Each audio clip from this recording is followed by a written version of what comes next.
and I've been Falling trying to apart. dig it out. No, it was a splinter, but I was like, it's like right under the crease, like right there. And it's my non, it's my dominant hand. So you're trying to like take tweezers with your non-dominant hand and trying to take it out. Yeah. I was like, this is BS. And Yeah. then I was laid up on the couch looking at the internet, and I'm like, ugh, this isn't even worth it. The wasteland. Yeah, it felt like.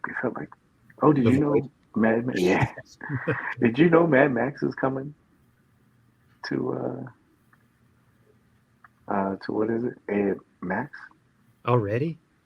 Yeah, Furiosa. Yeah, it's Jeez. coming, man. Mm. You don't have to do anything. Like, what was that other one? I was with Tom Hardy and the guy that played Elvis, Bikers. That's on. I was like, goodness gracious, you don't have to go to the theater. Everybody's here. Everybody's here. Oh man, I'm gonna go see Alien this weekend. Oh yeah. Oh, I want to see that. Yeah, that looks Hopefully, good. it's a good one. I haven't seen a good alien movie in a minute. Did you like Prometheus? Mm-mm. No. No, which one was Prometheus? Refresh my memory. It's the one where right at the end it revealed the xenomorph. So that was the first of the reboot, right? Yeah. Where they were on the planet. Mhm. Yeah, Nah, I didn't like that one either. Was it Ridley Scott that did that one? Ridley Scott's doing this one. Yeah. Oh, good evening. Got some people in here. Hooray! Uh-oh. Bam. Already. All I know is that they blow another alien out of an airlock. Yeah. There was a bunch of like little homages, like that classic where the xenomorph is right in front of like Ridley, and it's like, they had that same one there, but this one looks like it's a little bit fresher. Yeah. You're gonna take your Mezco alien with you to watch this, Paige? Yep. Mm. It's going to be the seamless sitting test. There we go. See if you can seamlessly sit through the Romulus movie. Somebody posted a Batman, and I went and I checked. I'm not like scared about it, but anytime I see a post, I go, let me go check. So I went to go check my Batman. I look, I'm like, it's still good. I'm like, He's still holding the books apart. The split pose. The genre. no, I should have kept him in that pose though. That one and the alien, but a lot to talk about tonight. Should we just get started? This should be a very spicy episode. Mm-hmm. Oh, my lantern. Yeah. Hopefully we won't trigger anybody. I know that the title is a little bit clickbaity, but you guys know we've been wanting to talk about this, or at least I have been wanting to talk about this for a long time. Long time.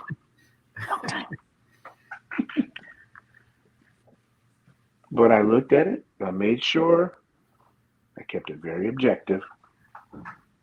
And Rock, what's up, man?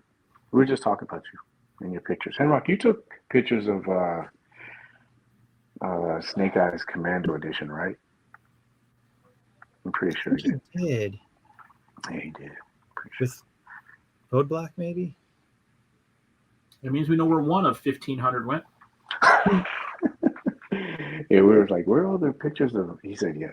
He's like, where are all the pictures? All right, let's start this. Here we go. All right.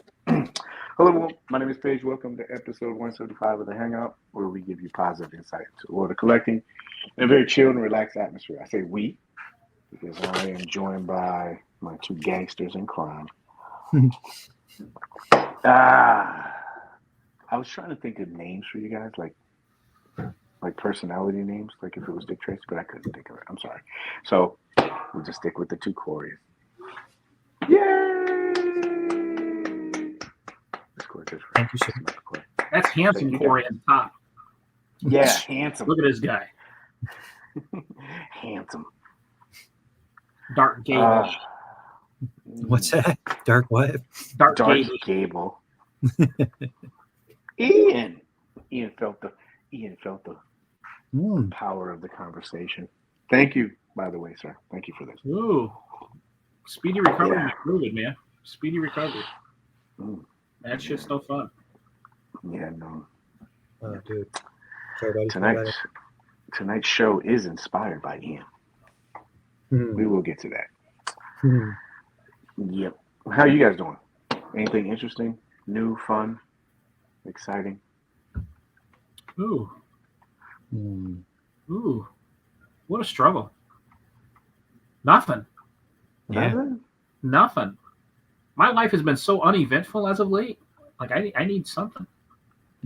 I think you've got events going on a lot. It's Yeah. yeah.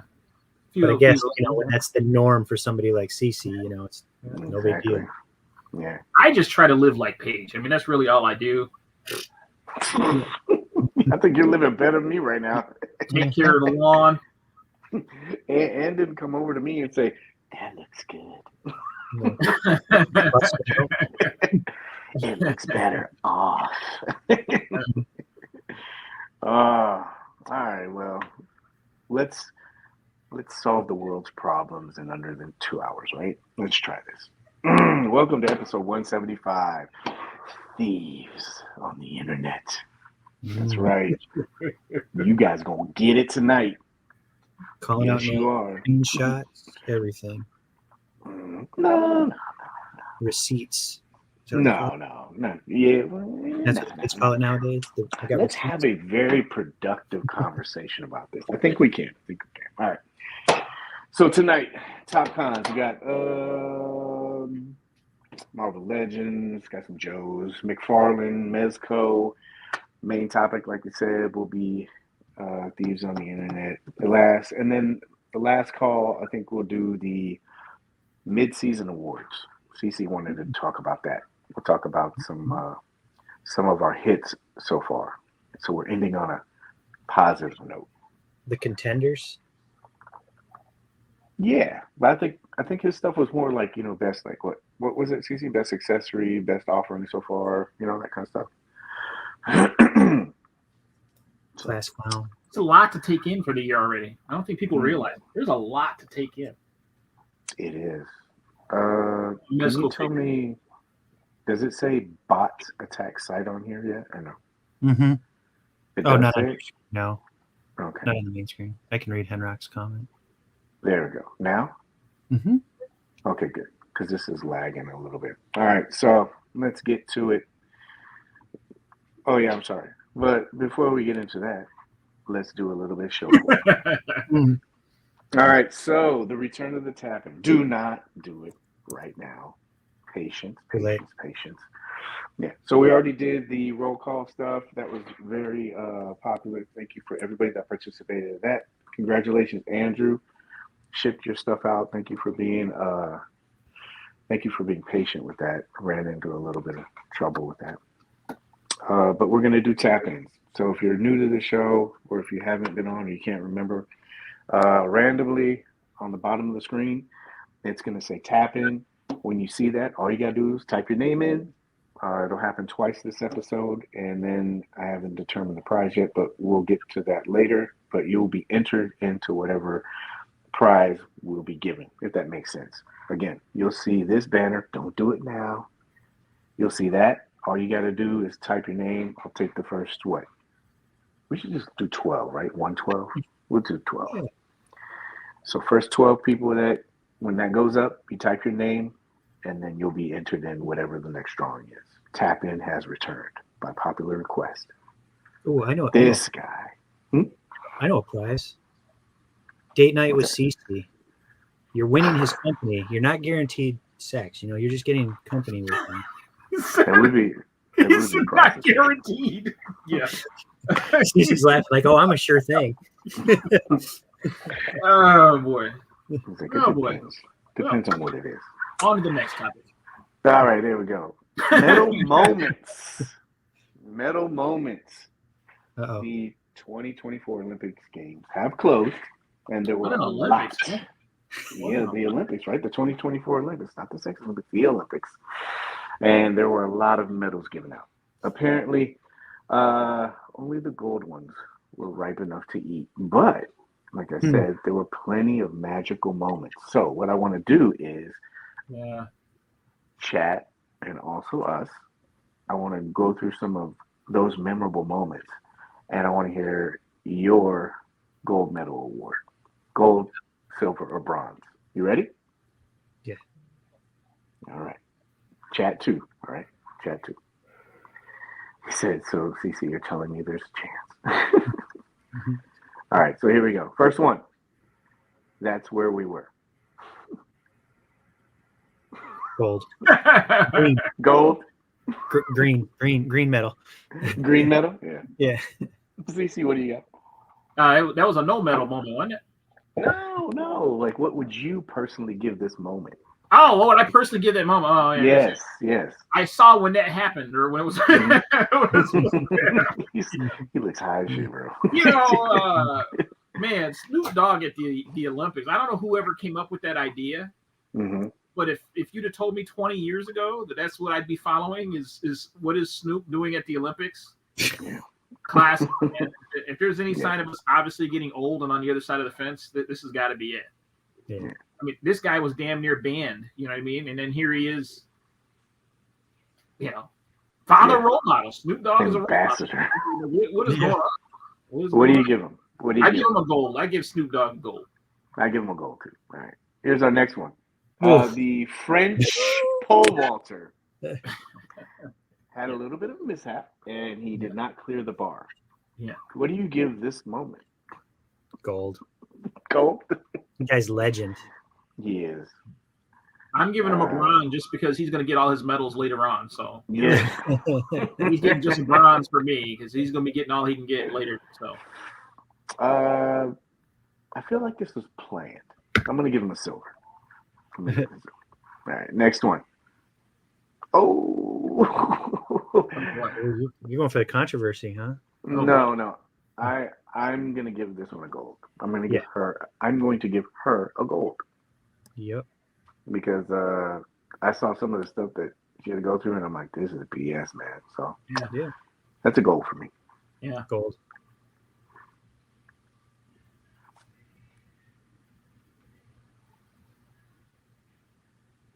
Is it showing up? Yes.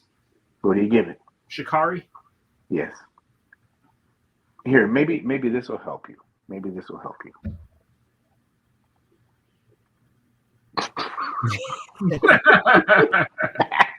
Oh, this is bad. Yeah. It's a gold for me. Yeah. You know what? I'm going to give it a silver. And the only reason why is I was very disappointed in the U.S. athletes' inability to focus on the task at hand. Like, there was a little too much showboating, and I didn't understand why when you're, she should be focusing on trying to break a record. You know what I mean? And, like, I watched too many of these. I watched a lot of Olympics this year, and I'm seeing guys that are literally pulling up before you get to the finish line. And I just can't imagine that it's more about showing up your competitor than just running the race all the way through. She's only got to run 100 meters in this event. Run your 100 meters and not worry about who you're running by. Yeah. But it makes you wonder, is the Olympics becoming just a platform to launch what is really going to help make them money? You know what I mean? Like, is Shikari more focused on making sure that she's seen, that way she goes viral, so she sells more sneakers? Yeah. So I was a little disappointed in this because it seemed like the Americans got sucked into a lot of this. You didn't like the DX chop? You mean like the little DX chop Joel Embiid did? Yeah, well, like Anthony? the performance that Noah Lyles put on before the 200 meter, this guy's jumping barriers and like he's already run the race, and you finish third, and then act like you can't make it off the track now because you've got COVID, so you can't finish it. But before the race, this guy's partying, like it's a done deal. So I felt like the Americans, they really got suckered into some of that stuff. It was a little disappointing on my behalf. I would have liked to seen us have a little more class, be a little more focused, run it all the way out, and let's twerk later. MC, what do you give this? Gold. I knew you would. Yeah. Yeah. What are you sticking with this? I didn't watch this, so I'm gonna give this a bronze. I watched it. What do you got? I watched it. I got quite a few of these, so let's just give medals. Yeah, I watched it. I'm sorry. I'll give him a silver because I thought he lost. You thought he lost? I thought he lost. I watched that thing live, and I was like, man, this dude lost. I did too, because look at this. You see that? Yeah. Yeah, so I gave him a bronze because of all the trash he was talking to the USA team. So I was like, oh yeah. Mm-hmm. Oh yeah. Yeah. All right, MC, what do you got? Silver. Okay. This is gold. The balls to do this. If you don't know, it's Tom Cruise, who always does his own stunts. And evidently he had the drone camera above him looking at it like, yeah, what's up? And he just took a plunge. Ballsy. I got gold. What do you got? No medals? No? Okay. I like Tom Cruise. I'll give him a gold. I like Tom Cruise. MC? No medal. Did not qualify. Oh, you're a hater. Mm-hmm. Platinum. I don't think that this is highlighted well enough. 9 gold medals. The most decorated American female athlete and female swimmer. That is amazing. And like stuff like this, I wouldn't have known about unless I like read it.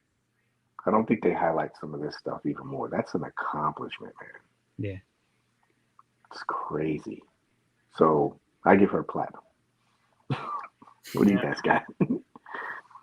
I'll go gold. Yeah, definitely gold. He said, Bubba said gold for risky business. All right, next. I thought this was cool. Cece, what do you think about this then? Not showboating, but like some of these moments that people had.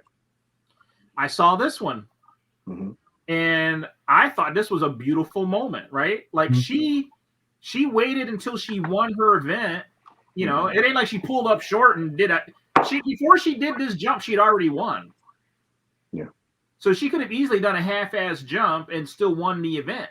You know, it was over. Like she just did this because she had to do it. But you know, I thought it was a great moment. Yeah, great moment. Yeah. What do you give her? Gold. I thought it was a beautiful moment. Yeah. Gold. All right. Gold. Superman. And I think they said something about her husband being a Paralympian. I have to find out more about that. I thought that was an incredible story too. Yeah, I liked how it said. She was like, she just went over and said, "I did it." Yeah. Very cool. I didn't follow this one too much, but I guess this is Superboy. Would take off his glasses and. Oh, this is the guy that they use the American Dad meme with too. His son. Yeah. I don't know too much about this. You know, I gave it. I'll give it a. I don't know, bronze. Yeah, I don't know I'll take anything about this one. Yeah. I didn't catch this story. Yeah. Silver just for the American Dad reference. I'm giving this a gold. Competed while she's 7 months pregnant. Now, if you're the other fencer, are you going to be aiming for her abdomen at all? Well, somebody else already did. Oh, yeah, man. That's an MC comment. Let me see my way out. I'll go serve my suspension. I'll see you guys in 2 weeks. I got gold. What do you got? Yeah. I didn't watch it. I just heard about it, so I'll go with silver. Okay. Oh, come on. You can't stall out. Yeah, there we go. What are we giving this? All gold. around. Gold. Yeah, gold, yeah. Except her husband. Incredible. Yeah. Simone Biles is incredible. Get her husband out of that bullshit, though. That guy was. Yeah, he was. All the time. Hey, I do like.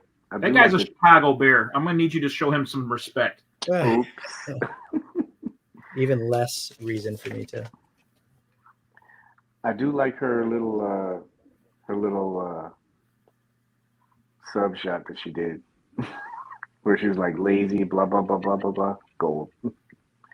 This guy. Yeah. Gold. I'm saying gold because I don't want him looking for me. No. I like how he went from John Wick to cat lover. He was taking pictures of his cat. Yeah. Yeah, gold. Now, hear me out. I am giving this woman a gold. Hear me out. I don't care what anybody says. There's a lot of people hating on this. None of these people would be able to get up there and do what she did. Like, as far as, like, maybe not even dancing, but even having the confidence to go out there and do it. Did she do it well? That's subjective.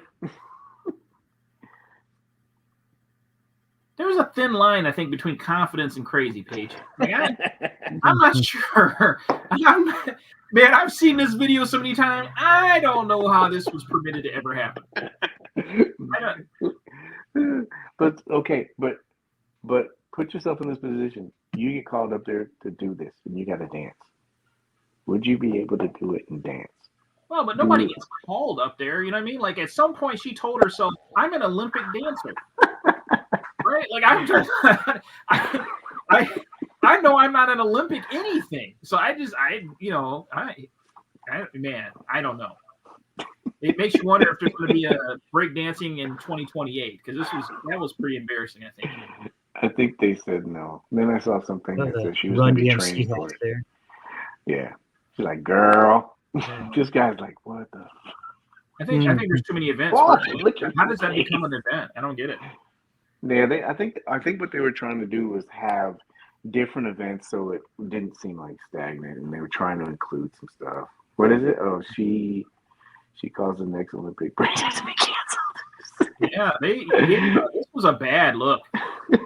Like, that move right there alone, that's going to be the mantis or whatever it is she's doing. That's a bad look.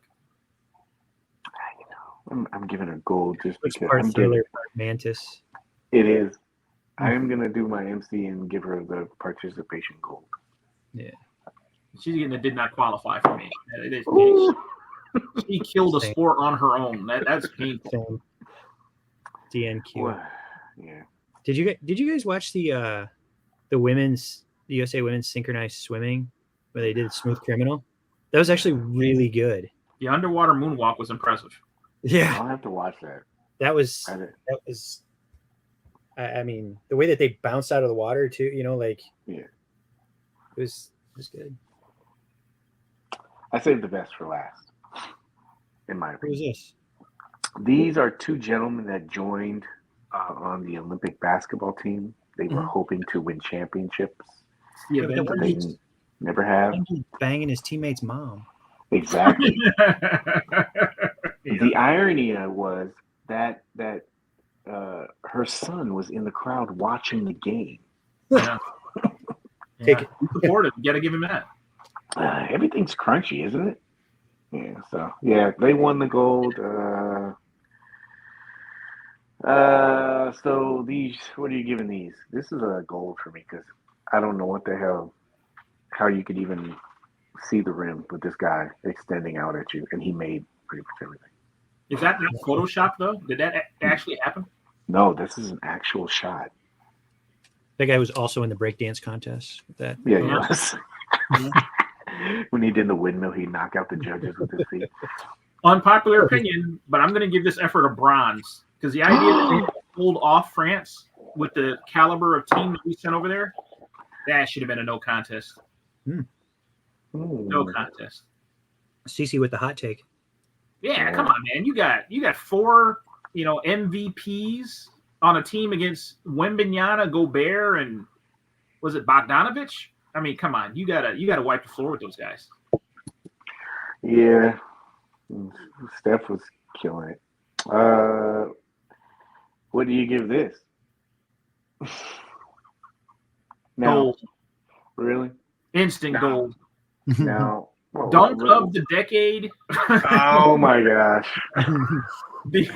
The biggest moment since '96. No, I'm joking. You could be honest. I wouldn't. You giving it gold? I'll tell you that. Yeah. Some things you got to. Well, LeBron's not used to protecting himself from a poster. Other guys know you don't get in the way of that. Yeah. He's not used to having to get out of the way of a poster. That's what happens when you're turning 40. I'm about to pull a return package on you, Andrew. Just kidding. What do you give this, MC? What are you giving this? Gold. This will determine our friendship. Oh, he's got gold shoes on. Look at them gold shoes. Well, I do want to, as a show that prides itself on providing accurate information, I do need to let you guys know that this was photoshopped. This is not what actually happened in the game. This is. I saw this one. Yeah. This is the actual photo. So you guys. You know what you should have done was put the dude with the wiener and getting deflected on the wiener. Gross. Yeah, it would have been good. So LeBron James added to his list of it looks good, doesn't it? Yeah. He knew. He knew. Crisp. LeBron James, everyone's debating over whether LeBron James or Steph Curry should have won. Personally, I think the MVP, in all honesty, was Ayesha Curry. Because before Ayesha got there, CC, I'm pretty sure you can relate to this. It wasn't really draining things.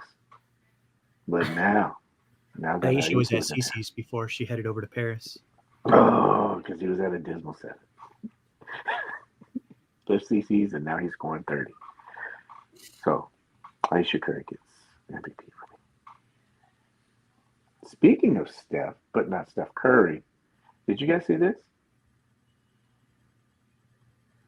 At the end of the game, LeBron James was congratulated by guys like Scottie Pippen, Carmelo Anthony, a couple other people that were there. I guess that kid that he's, having an affair with his mom.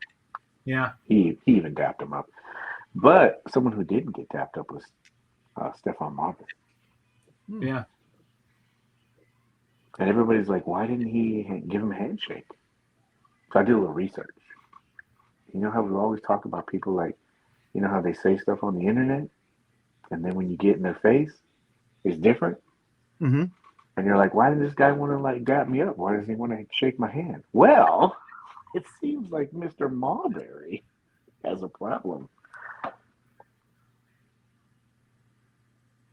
2018, Marbury said that Zion Williamson was better than LeBron James.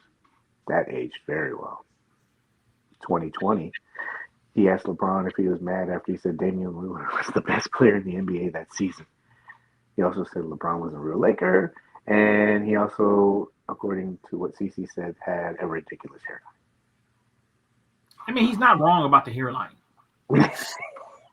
I mean, that's a fair shot right there. No, it looks good now.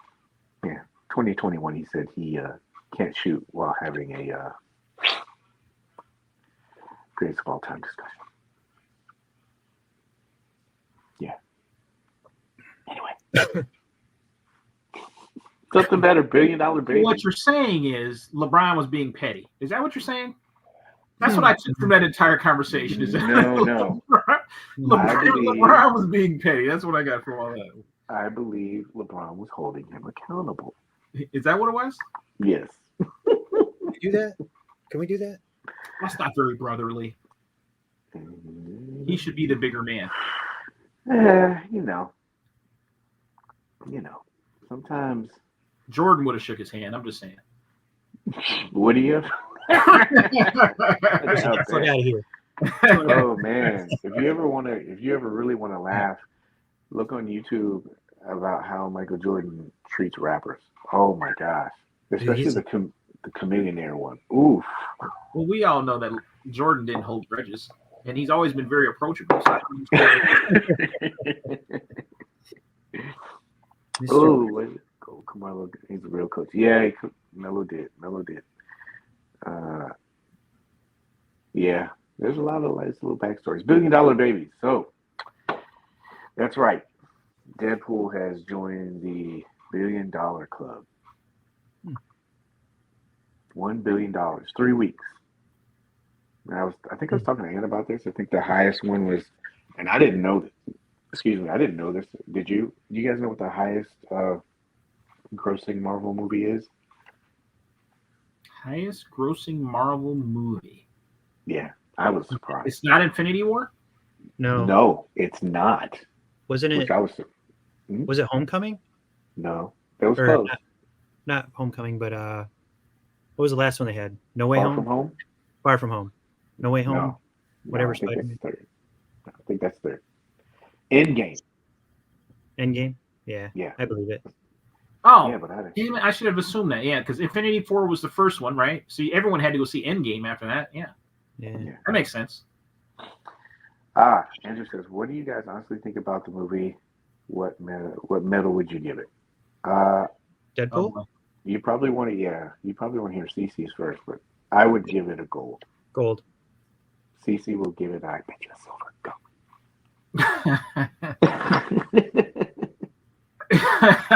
I don't want anybody to hate me, but honestly, I have to give it a bronze because out of the three movies, it's my least favorite. I gotta be honest. I liked all the movies, but out of the three, this one was my least favorite. Did you go to the movie single or did you go with a friend? I went with a friend. See? I wasn't distracted. Oh, you weren't? I wasn't distracted. Uh-huh. My eyes on the screen the entire time. I swear I did. Where were your hands? I honestly enjoyed the storyline of 1 and 2 better than I did this one. Andrew agrees with you. He says that his was not very high rating, but obviously he's made a lot. I laughed. Like I say, it was a lot of. Don't get me wrong. I'm not saying don't watch the movie. I'm not saying it's a bad movie. Yeah. I'm not saying that. It's just not my favorite Deadpool movie. I really enjoyed the other two. I watch those other two every time I get a chance. Every time. Yeah, it's good. I like it. I need to watch the second one again because that's the one I was like, that's the kind of one for me. Ian said the same thing. He's like, it wasn't his favorite. This next I love the second one. I love the second one. Yeah, I need to rewatch it, I guess. It's been a while. But this next segment is dedicated to MC because I'm pretty sure that he went to the DeSantos D23 Expo.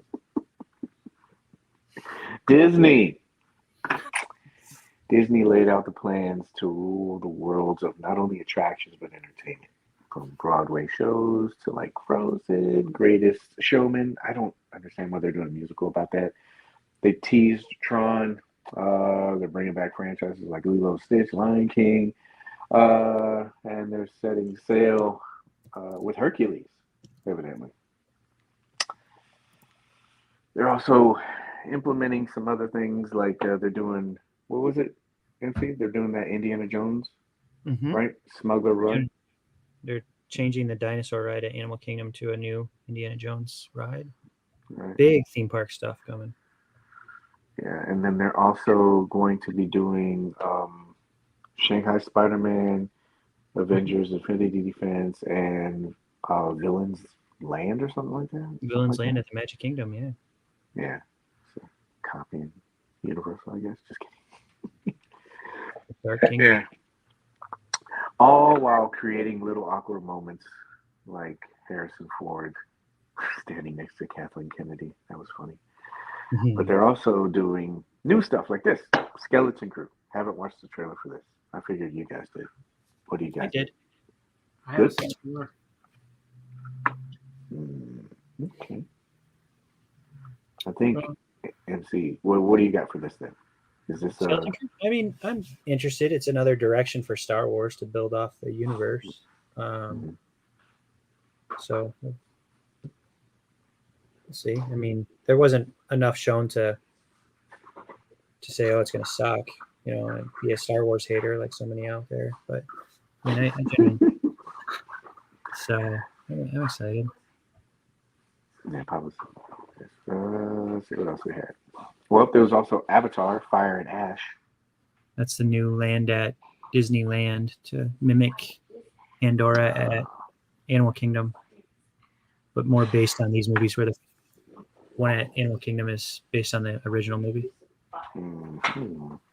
Yeah, I didn't watch. Got Grogu finally gets his name in the credits. It was part of his contract negotiation. Yeah, he's like Top billing. Well, second billing. Anybody a little concerned that the Mandalorians jumped the shark?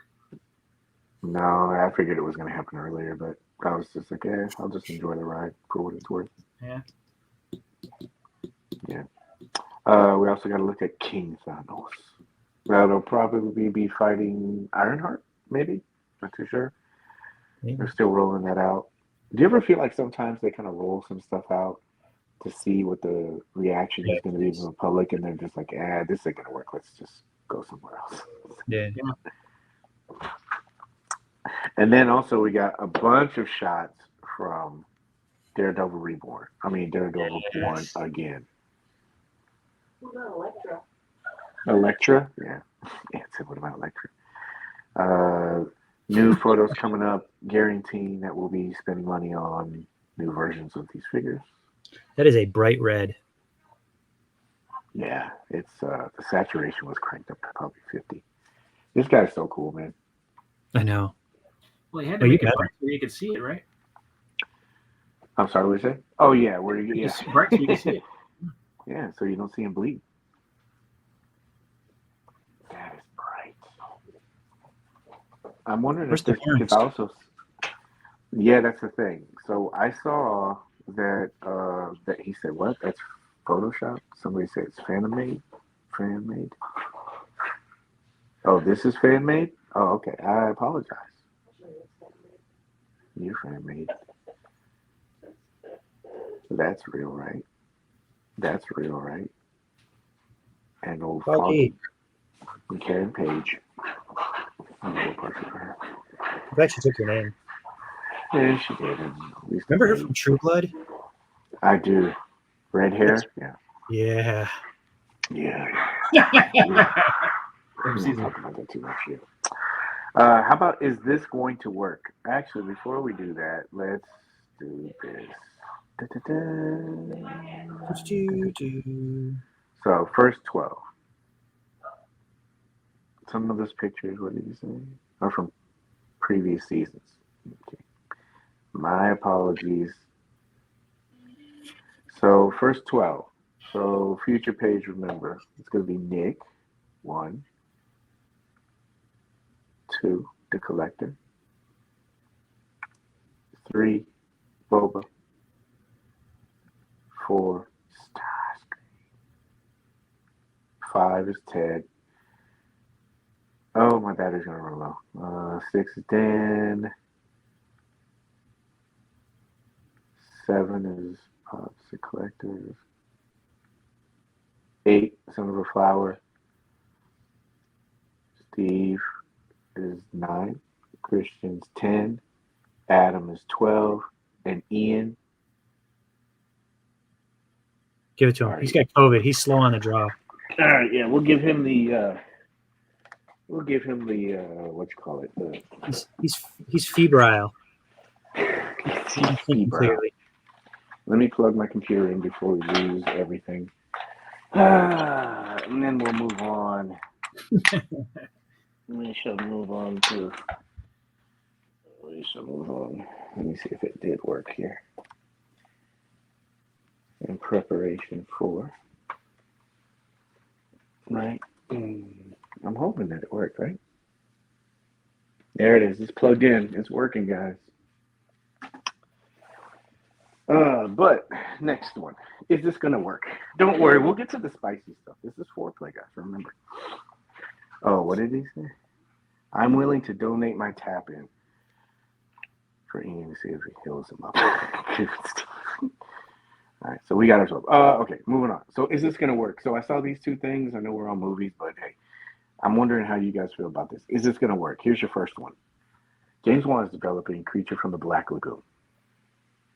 Will it work? Yes, I believe so. CC? Yeah, it could. Mm-hmm. Trench from Aquaman. I'd be down. Yes. I would too. This one, I'm going to be honest with you.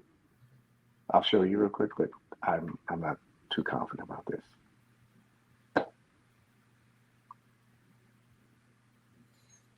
Here's my thing. I think they this is cool. I get it. I think they should just kind of like stop. To be honest with you, what do you guys think? I would like to see her in another movie. That plot sounds stupid, seeing as how she voluntarily gave the throne up. Yeah. But I enjoy her character. I really did. The only problem I had with the last Black Panther was, God, it was so emotional. Like just let's get the movie. It was such a tribute to Chadwick. Mm-hmm. It was just like, they went all in on that. So it'd be nice to just be able to see her get a movie where you could see her character develop. But I enjoyed the Women of Wakanda. So here's the thing. They don't even need Black Panther 3. Give me Women of Wakanda. I'll watch that. I think do I'll something watch like that a one series, all day. like a Disney series or something. But here's the thing. Man, more of an HBO Max thing. No, not Disney. I want my Women of Wakanda after midnight. You could probably watch that one then with what's her name? You know which movie I'm talking about? What is her name? The one that plays she was in Fences and she was in Viola Davis. No. Where Finn is the king and she's like they train all the warriors and stuff. No, I'm okay with that one. Yeah, that's like a one more kind of one. But hey, so here's the thing, like with Black Panther 2, take out the fact that what if you just took out all the Chadwick tribute kind of stuff? Is that movie still good? If you didn't attach that part of it to it, if you didn't have that emotional part of it as a movie. I think for me it was because I enjoyed the other stuff. Mm-hmm. There was enough shocking moments in there, like when they killed her mother and stuff like that. Hopefully we don't have to throw spoilers up here, right? Like this movie's not long enough where if you haven't seen it at this point, I don't feel bad for spoilers, but yeah, I thought there was enough. There was so much crammed into that movie that I honestly think if they took some of that stuff out, it might have been a better movie. Because they tried to cram so much in instead of let's just have a movie. Yeah. Namor. Yeah, that's the kind of thing too. Mm-hmm. There was some stuff where I was like, I don't know. Was it they should have just if that ain't a villain, I don't know. I don't know what else is. Namor was ruthless. I think it's a story, like the way they try to go with it. Mm-hmm. I don't know. Like for me, I don't know. Maybe I need to watch it again. It just didn't really hit that well for me. I was like, I think it's because you don't get to see Chadwick in it. And I'm like, this just doesn't feel the same. It's like if Robert Downey Jr. was Dr. Doom. It's just weird. Right? It's funny because my complaint about the first Black Panther always was I always felt like the women stole the show. Like I kind of felt like when you watch that movie, like Black Panther didn't shine to me. I felt like the women stole that show in the movie. Like it was his movie, quote unquote, but I really felt like the women stole the show in that movie. I enjoyed them far more in the first one than I did Black Panther himself. MC, you want to get in on this? MC. Someone said it, like Ironheart, it did feel like she was kind of forced into that movie a little bit.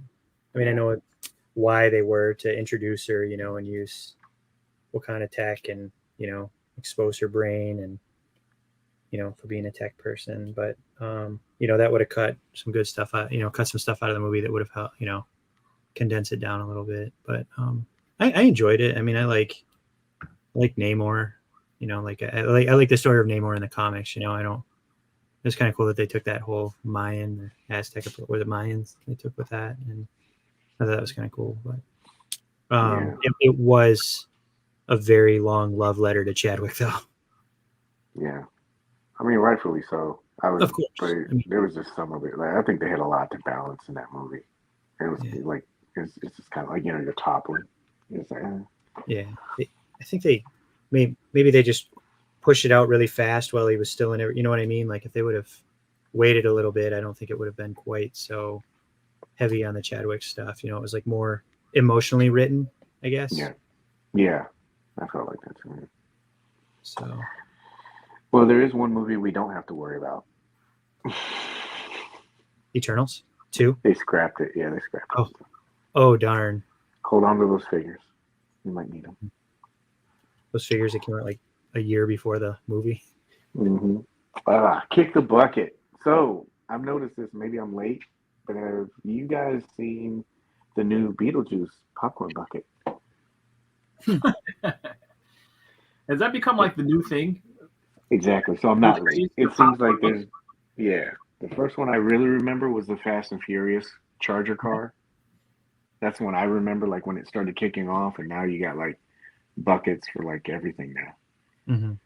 I know they've done them for Ghostbuster movies. There was a big one before that. They had a really big. Well, you know what? It's like a big R2D2 popcorn bucket for which release was that? One of the Star Wars movies? Had to be one of the new trilogy. Rogue one. It might have been Star Trek Next Generations. Mm-hmm. Star Trek? It was one of the Star Wars movies. I don't remember which one, but I got one of those in the other room. That great big R2D2 bucket. Mm. So they've been doing them for a little bit now. I guess that's the only way you get to go to the movies. Is you got to have some type of swag to draw them out. Yeah, pretty much. Disney does that all the time. They'll release a special edition popcorn bucket like every month. Like you can get a Haunted Mansion bucket. You can get a Millennium Falcon bucket. Jeez. Yeah. I'm happy with my Deadpool one. That's cool. It's been happening for a bit once Doom bucket came out. I wonder what the Doom one. Oh, that's the sandworm, right? Yeah. Fleshlight looking one. Yeah. Well, we've talked about movies. Never beats around the bush. Yeah. You Literally. Like segue? I was like, let's get away. So, Top Cons. DP with the wang. So, we were talking about Dan Yoon earlier, right? Yeah. Good guy, putting out information. They had the pre-order. This is already sold out, but these had the new Marvel Legends series, Deadpool and Wolverine. I'll flip through the pretty pictures. You guys can tell me what you think.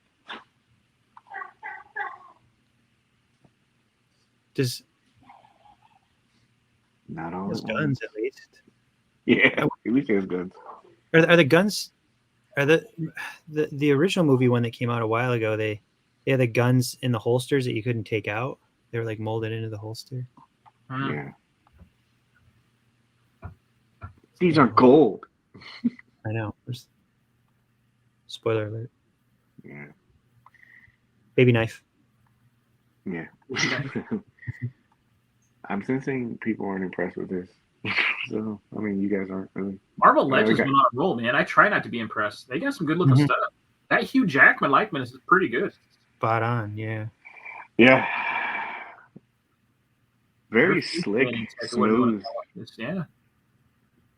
Endless. I mean, everything looks, like as far They're as. hard to beat at their price point. Mm-hmm. Yes. Very hard to beat at their price point. Look at that face. Got the shadow on everything.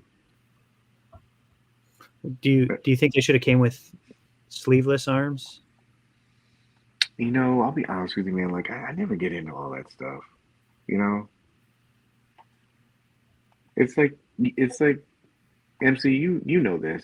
Mm-hmm. When they do a military movie, I know people are so hard up about everything looking comic or cinematic accurate, but even in the military, when they have like uniforms, like there's always something, even with the movie figures, that's wrong or it's not up to spec. But they're going to give you a sleeveless one at some point, right? Like, yeah, you're going to get that figure too. They would never just give you like alternate arms. They're going to give you a whole nother figure so you can have that sleeveless look. You're going to get one. Yeah, I was just meaning that I know a lot of people, that's the first thing they key on. What doesn't this figure have that should it have?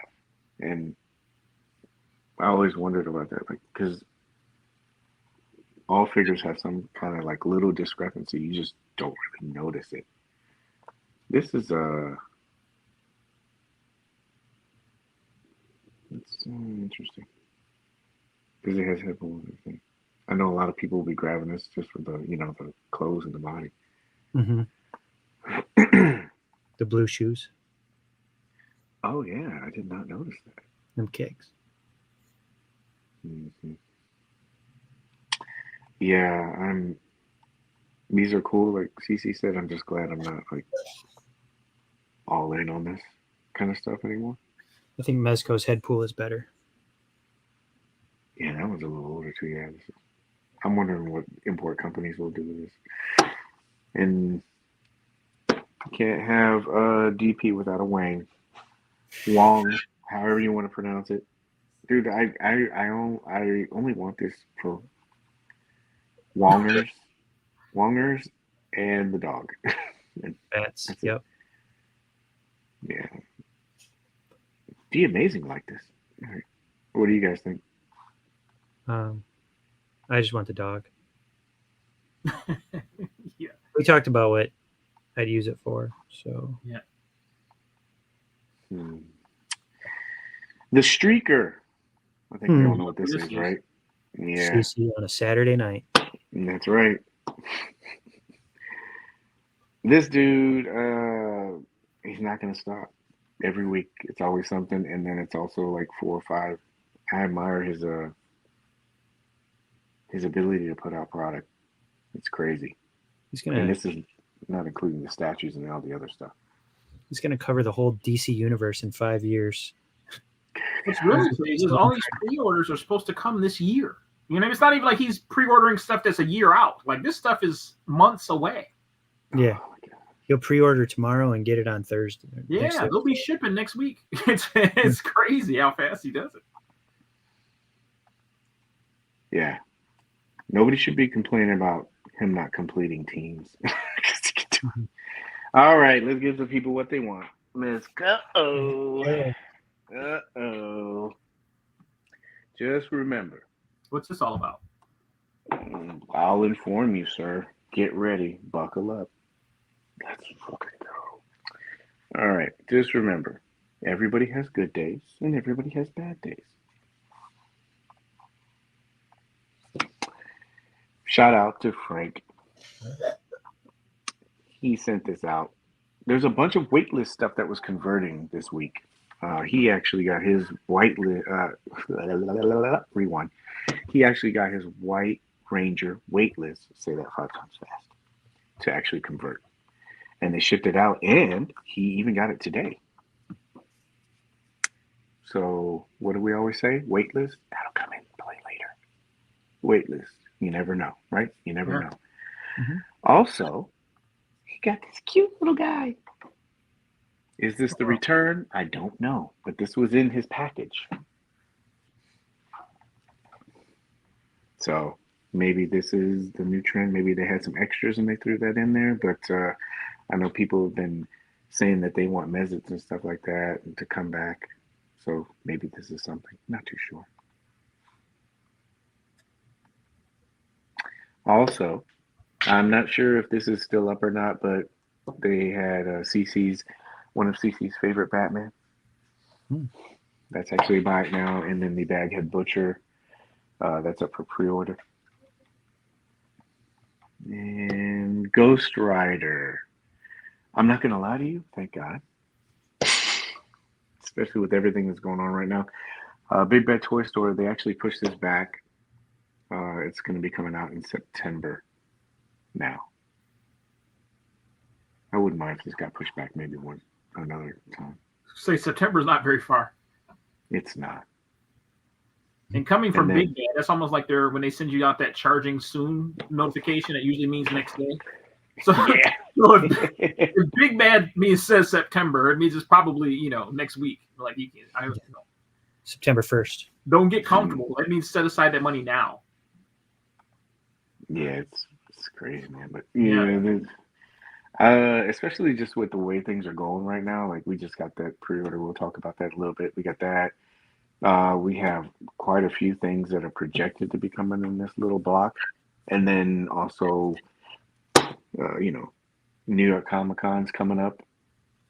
So that's a pretty tight little area right there to fit some of these things. And some of those sets, like we talked about, they haven't got pushed back yet, but you got Power Rangers. I'll be glad when some of this bigger stuff is kind of off the docket for us, you know. At least they give you a day's notice. EE doesn't even tell you. Man, I swear, like Big Bad and Hasbro. Hasbro likes to just charge you at 12 a.m. in the morning. Yeah. So say, hey, we're charging. Time to get excited.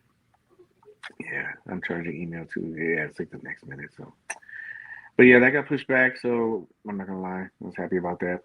And also, this was in the Mezco 112 UK group. The Matt Adwinkley. He said that G.I. Joe, Ghost Spider, Dick Tracy, which we already have, and then Iron Man Silver Centurion, they're supposed to be getting those in by the end of next week. This is overseas, so they've done this a couple times before where something will come out overseas before it comes out in the U.S. But that does give us a little bit of a heads up to say, hey, these things are en route. Be prepared.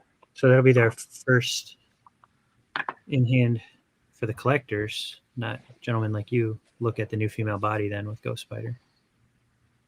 Yeah. I really think people are going to, this is a step up.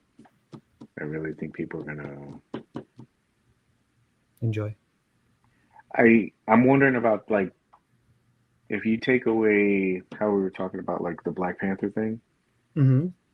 if you're looking at the body and just saying, okay, I can see where if they plug this in with Invisible Woman, mm-hmm. I don't know if people are going to be so critical on the fact that it's Ghost Spider and they're going to go, oh, the suit's not super tight, you know, and then negate the fact that it's on a brand new body. So maybe people will look at that and kind of like, no, somebody laughing, I can't see him. She's like, all right, Cece. Everybody's like, dude. But yeah, that's coming. Did you get what do you guys got here? Nothing, or I got Duke out of those. that's a play party. I have Duke and Ghost Spider. And already got Dick Tracy. So yeah. Every time I mess with the Joes, it reminds me of Small Soldiers. Yeah, that's true.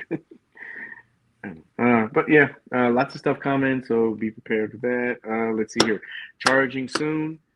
I think people are gonna like this one. It's cool. I had a lot of fun with it. But he's charging. He actually moved to the shipping queue. That doesn't mean that he's been shipping out yet.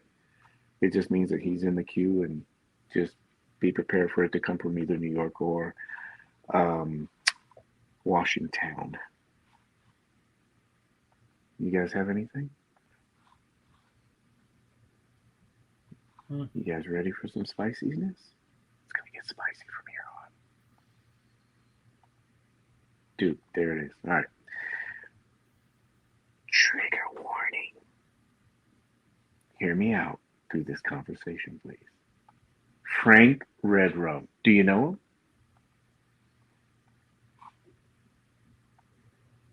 Nobody? Not. Frank Redrum. He is the boy. Yeah. That's his name. Is it really? That's his government name. But anyway, so yeah, that's his name. Frank Redrum.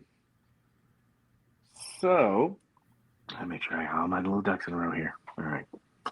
So, let's talk.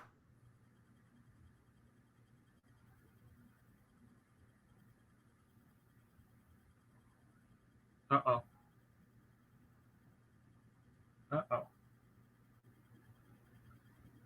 Am I frozen or is everybody else frozen?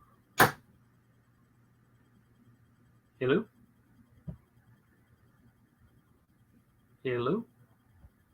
Backwards. Revenge was sought on Dick Tracy. But he had the blank, right? Christian Powers there. I think we lost everybody. Paige, you still there? I'm here. I lost you there for a minute. It was the blank. And we lost CC or MC altogether. He's like, I'm out of here. The curse of the blank. That's right. He wiped us out. He took one down. Now, in a scary movie, one of us is supposed to go see what happened. Oh man, I'll be right back. Right. I'll be right back. Right. We'll keep going. He'll jump in. He's like, well, I actually made it in time. Yay, man. Good to see you, man. We just got to the good part. There was a bunch of movies and medals and stuff. Probably stuff that people are really interested in. But yeah, you got your character. I know a lot of people are talking about this character thinking that it's the Madonna character version of Blank. It's not. I know a lot of people thought that it was going to come with breasts and maybe a Madonna head. It did not. But if you do want to do any research, you can go through Chester Gould, and that's the character that's mainly based off. Again, man with no face, not no face. And it seems like this offering may follow the same pathway that the Playmates version did, because they actually did a rare, unopened, unpunched Madonna Blank, and that's currently what it's going for. Hopefully this one doesn't go up there like that. But this is cool. You can kind of see the pricing for this. He said his internet went out. But you can see the pricing on these, and the reason why I'm showing this is because that other one, it did have a pull-off face and it had Madonna on it. But I think that this is a little bit of a factor, because if you're a Dick Tracy fan, and I know a lot of people don't think that there are Dick Tracy fans out there, a lot of people were gunning for this, like outside the Mezco collector sphere. As you can see, like with these prices, with these, sure it did. The offline chat. But yeah, so there was a bunch of people that I think were in on this that weren't really Mezco collectors, right? So the crash. Obviously, gotta talk about the crash. What do you think happened with this, CC? I mean, it's not unheard of when you have a, an item with a time that it's going up for this to kind of happen. When you get that type of surge, we've seen it before when there's something that's wanted, where we've had similar things.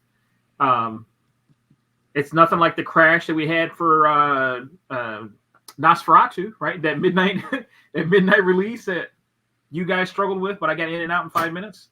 So yeah, you bastard. Look, if it's one thing we know about technology, is that you can rely on it not to be reliable, right? That just goes with the game. Like, I deal with technology at work all day long. Yeah. It's great when it works, but it's going to let you down at some point. We've been pretty smooth with the checkouts for quite a while. I mean, is this the first crash we've had since Nosferatu, really? Yeah. So, and don't worry if you're watching and you're saying, oh, all these guys are going to be doing is talking glowingly or positively about their subject. Trust me, we'll jump on the other side as well, because that's what we do on the show. But a lot of the feedback in the group was, oh my gosh, here we go with this bullshit again, Mezco's website. Now, like you said, we haven't had this since Nosferatu Symphony of Horror, right? Yeah. Which was 2 years ago. 2 years, 7 months ago. Happened in, 2022. So it's been pretty smooth sailing. I'm not saying people who have payment processing problems, that's something completely different. But a website crash, it's been 2 years. And I think a lot of people just let me glaze over that. Again, don't worry. We'll talk about the other stuff. But that's a long time to go.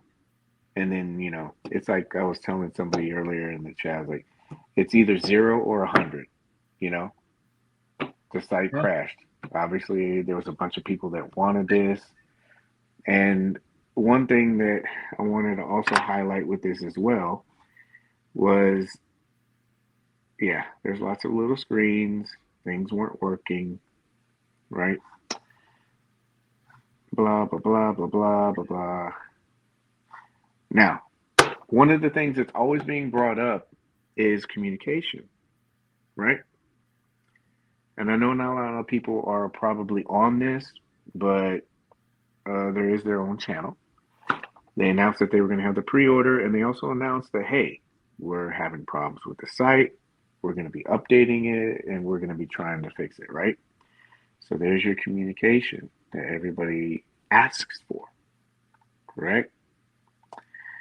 And then afterwards, they said, hey, the site is working again. It's kind of hard when you're on the website unless you have the other window open, but this kind of feeds into that thing where I was talking about, like, I don't think communication is the answer. It's always going to be the problem, because if they're updating people and they're saying, hey, the website's broken, we're working on it, but people are still getting pissed off about it, right? Yeah. It's not the communication, it's the problem that people are focused on. So there's your communication. Now, let's talk about the problem. So you get on. You didn't get on, right? And buy this? I did not. Yeah. So I got on. Won't lie to you. I was clicking through, and the first part of it, I'm like, oh crap, this is happening again. I had post-traumatic purchase disorder. I was like, this is like the back in the day part, because it was kept doing the spinning thing, and it was going, and you're seeing, like, you could just see like the downfall, like in the groups. It was like, this fucking sucks. I hate this. Mezco again, blah, blah, blah. And it keeps going, and the frustration is building because you're bringing back all that old stuff, right? Like, oh, what if I miss out on that? And that's the first thing that I thought. But I was just like, just got to keep going, and you're just trying to mentally prepare yourself for everything that's happening. And then it went up for a little bit. I locked in my stuff, and then I went back to go check, and then it was waitlisted. So that's kind of like the crash in a nutshell. Do you have thoughts on that? Well, here we go. You ready for this? Either way, let's be honest. Today we were going to have complaints, more than likely. Because had there not been a crash, it would have probably still sold out in 5 minutes, and then that would have been the focus, right? Mm-hmm. Let me start this. Okay. It kind of is what it is, like I said, they went a long time with there not being any technical issues. It's going to happen. It's going to happen. It seemed like there was somebody's site that we had not too long ago that did one of these kind of drops, and it was issues, getting logged in. So technology is technology. It's going to happen. It's going to happen. But we also have to be careful of what we ask for, because everybody wanted these more exclusives. We're starting to get a little bit of taste of that. Yeah. I'm trying to see where it said it was going to be a pre-order. I don't think they ever did. It just said coming 8/14. I think that people assumed it was pre-order. Well, here it says pre-order. Pre-order tomorrow. So yeah. So again, we're talking about one thing. We'll talk about this too. So like, if it says pre-order, I can see people why they would assume that, okay, it's going to be up. I may have time to put up. And then there's also people that are probably trying to like figure out money wise. Oh, this is a pre-order. I'm just going to be putting NRD down. I'm not going to have to pay for it. And then you add the whole website, confusion and crashing. And you're like, I just need to buy. I need to buy. Because that's the way I was. I was like, I just got to buy this. So yeah, totally understand that. But like you said too, these things happen. I mean, with other companies. I mean, pretty much. I'm thinking there's probably like one or two, but every company, like major company, like Hasbro had that with Cobra Commander. These things happen. It's not an excuse. Yeah, that's the one that happened recently. They did just have it with, Yeah, but there's other ones too that it has happened. It doesn't mean that it doesn't, and it doesn't mean that that's an excuse for something that happened. But like you said, things like that do happen. It's the perception of the receiver complaining, wanting, and complaining. Yeah. I think they scored marks on the fact that they did communicate, but I don't know if it was actually put out to where everybody could see it. It's in Instagram. And so unless you have somebody that's probably trying to buy it while they're trying to communicate, like for me, I'll be honest with you, I wasn't updating anybody on that. I was just like, I'm going to get my purchase and then I'll do it, Yeah. So maybe if it was on their other socials and everything, but yeah, I can understand why somebody says, "Oh, well, it's a pre-order," and mentally you're already in a place with it. You know what I mean? Yeah. Um, there was something else I wanted to talk about with that. So you had the crash, and we talked about like why we think it is. One of the reasons I thought was because, again, not excuses. I'm just trying to like give things. Obviously, the last couple exclusives they've been hot, right? Mm-hmm. And everybody seems to be, honestly, in my opinion, buying to resell. So obviously, you're going to have that reseller market going in there. Oh, this is a hot property. I'm going to grab it and I'm going to flip it. I Mm-hmm. think you had that. I think you had, honestly, Dick Tracy characters. If you go to like Dick Tracy galleries and Facebook groups, this was already on there. People are like, oh, I got to get this. And then also, I was stalling a little bit. But then also you had, I think another thing that came into play with this was bots, you know?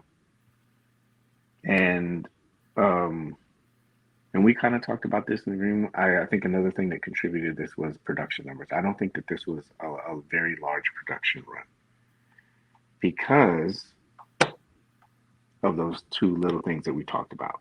I don't know how much of an impact it is. What do you guys think? Yeah, I mean, I think a lot of times this stuff, And also you had, I think another thing you got to be careful what you say, right? Because when you don't support these things, and they're guessing what the demand is going to be, and unfortunately, there was a few Mezco exclusives that didn't get a lot of support, and people kind of like made fun of it, right? Like they, oh, it's still up, it's still up. Well, when those things happen, we talk about it all the time. That means production runs get cut. It gets cut because it doesn't do Mezco any good to have to sit on that product. Mm-hmm. I understand this, and like I said, not trying to make excuses for them, but then I always look at, it's easy to have like a hot take on something, and then there's never any discussion about what actually happens. That's kind of the reason why I mentioned the 2 year thing. It wasn't, this problem hadn't happened in 2 years and 7 months. So their tech and sites like that stuff, and then what is it, Stack? It's old. It's been working for 2 years, almost close to three. The problem was, like I said, I think that there was a huge rush on this. I don't think it really affected them last time because I think people are starting to catch up with it, people with the resellers. That's just my opinion. If you want to blame the tech on it, I mean, it's worked perfectly fine for the last 2 years and 7 months. And it was just this one. I don't know. I'm actually surprised that there was such a demand for this because of some of the things that were said about just the Dick Tracy line in general, but then also with this figure. I don't know. MC's back here, so what do you think? I missed a lot of it. I'm sorry. I was bouncing back and forth, resetting the router. The site crashed. What do you think about all that? It was frustrating. I took screenshot. I was in our little chat. I was sending you stuff, and mine went through like relatively quick. Though I was pretty fortunate. I got the CC Nosferatu luck. I was ready. I went right back to work all the other day. I got my 12. So if anybody needs one, hit me up. I'll give it to me for price. Kidding, I only bought one. It sucks. I feel bad for anybody that it happens to, but I mean, it's been 2 years. I mean, like I saw some people hating, of course, and this always happens with Mezco, and blah blah blah. And it doesn't. It's been Nosferatu. Yeah, and I get the frustration part of it too, because I sat there and I was clicking, and I'm like, but my brain didn't go like that. It was like, okay, I'm probably gonna have to get this on aftermarket because it's not gonna work. It's not gonna happen. And I know. So one thing that I highlighted with Pablo was so I have the same thing too. So I paid with PayPal twice, and I did the PayPal in 4. So when I go to my PayPal account, it says that there's that pending 4, right? You're scheduled to pay these 4, and I have 2 orders like that. And then one time I just was like, I threw up my hands with it. And I'm like, you know what? I don't care. I just want to buy it. I don't need to try to figure out if it's working or if it's not. I'm going to straight out just buy it. I know everybody can do that, you know? So I went and I just purchased it outright on my card. When I go to my orders, it shows that it's there. The PayPal ones are not there. So what I would recommend, this for everybody, is if you have like a PayPal order and it has a transaction number, make sure you just screenshot that and then you talk to customer service and say, here's my transaction number. I'm just trying to check and see if this order is going to get processed or go through. That's the first part of it. At least that way you kind of know if you're going to get this figure or not, right? Mm-hmm. The second thing, of course, is the wait list. Now, people always, I know this is going to sting some people because they're going to get on the wait list. It's not going to fulfill. Here's the thing that you got to kind of understand. With this whole thing that happened, they're going to have to do some accountability with it.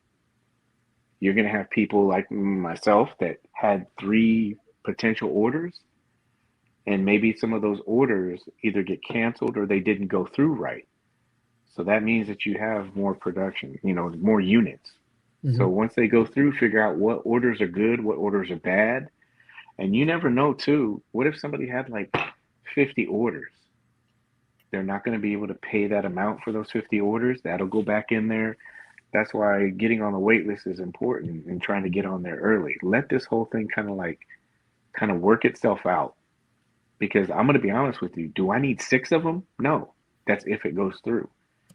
But let some of this kind of like subside and let them kind of figure out what's going on, what orders are genuine, what orders are not, and then burn everything down. That's what it seems like it's going. I'm not trying to laugh. I'm not trying to laugh at it, but everybody is so like, again, everybody's in the now. Everybody's like, this sucks. I hate this. This bullshit. I don't like it. It does suck. But let them kind of work some of this stuff out first. That's why I put the wait list stories in the front of this.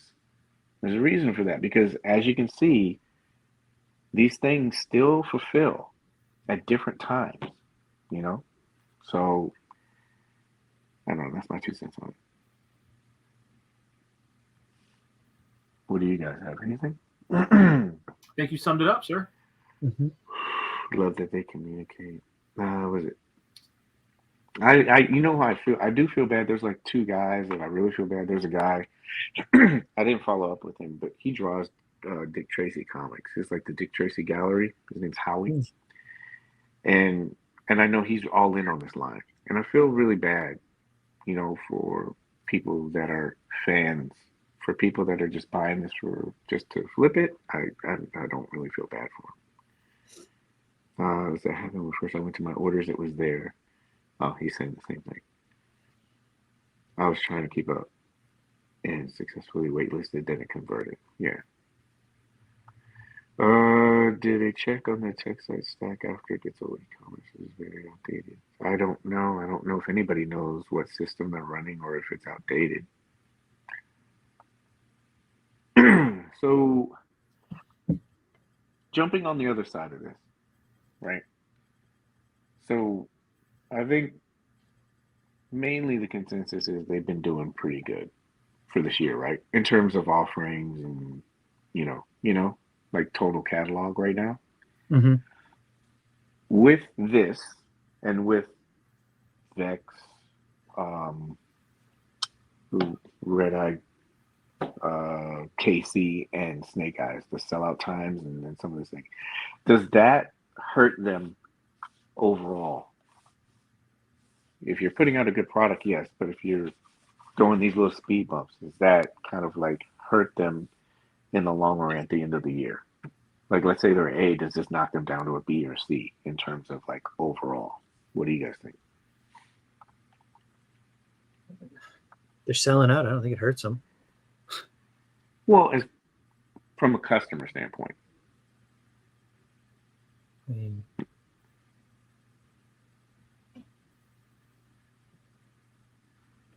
yeah, that's a tough one. I mean, because you can see both sides of it. People that get it are happy, and those that missed out. I mean, there's going to be a finite number no matter what. So, unless they do everything pre-order, like and keep it open for 3 weeks and make it, But there's always going to be the late to the game or those that I didn't know they closed the pre-order already, and it's been 4 weeks. Yeah. Cece, what do you think? Does this hurt them as far as like as a company, or is it just... This was I think an argument can be made for both sides.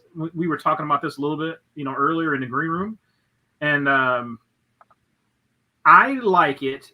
This is just my preference, and there's different type of collectors out there, and I suppose Mezco would really only know the answer as far as the numbers that they sell. But I personally enjoy easily accessible figures, right? Like I don't necessarily need the buy it nows. I'm okay with a pre-order that is up for 2 weeks, and then everybody can get one, and then you ship them in 6 months to a year, whatever it is. I'm okay with that, right? Like I'm completely okay with that. There's the other side of the collectors that feel like they enjoy Mezco because it's more of an exclusive and kind of a premium product, and they like short numbers. That way they say, hey, I've got one of 1,200, right? And I'm not, I hate to sound like a hypocrite, but I fell for that when I bought that Ramen Toy Night Ops Gull Wing, right? It's one of 200.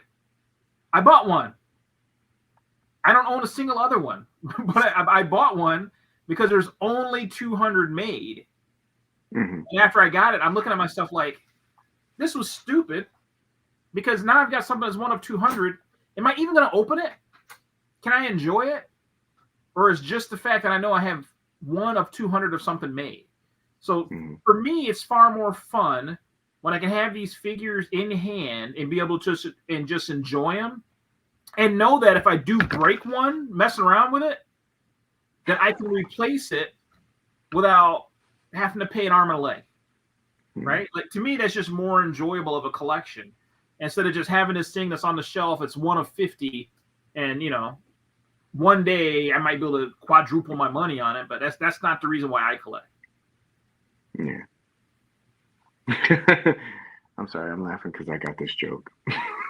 Pablo. Sorry. You know how he keeps getting stamped for that AI thing and he's not really using it. But no, it's a lot. I totally agree. I think there's process improvement for like both sides of it. So we talk about this a lot of the times too, is there wasn't a limit. There wasn't a limit, and I can see how that can contribute to it as well. And maybe that is something that they can look at and say, those last couple ones, these last couple of ones we haven't had limits. And yeah, they've sold out very quickly, but it's also left some customers holding the bag with it. Do you know what I mean? And so I don't know if putting limits on it helps throttle down the website. You know how Hasbro does that? It's a control thing. You're allowing your customers to be able to have a better chance of getting the product, but then also it does slow that down because the computer, all that stuff is trying to process all of these different, I got this transaction, it was good.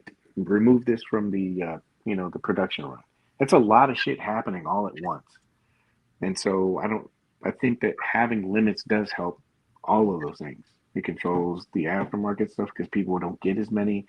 It helps ease the amount of strain that it has on the processing part of it, and then it allows people to be a better chance to be able to get it. So I like limits. I think we've all agreed with that.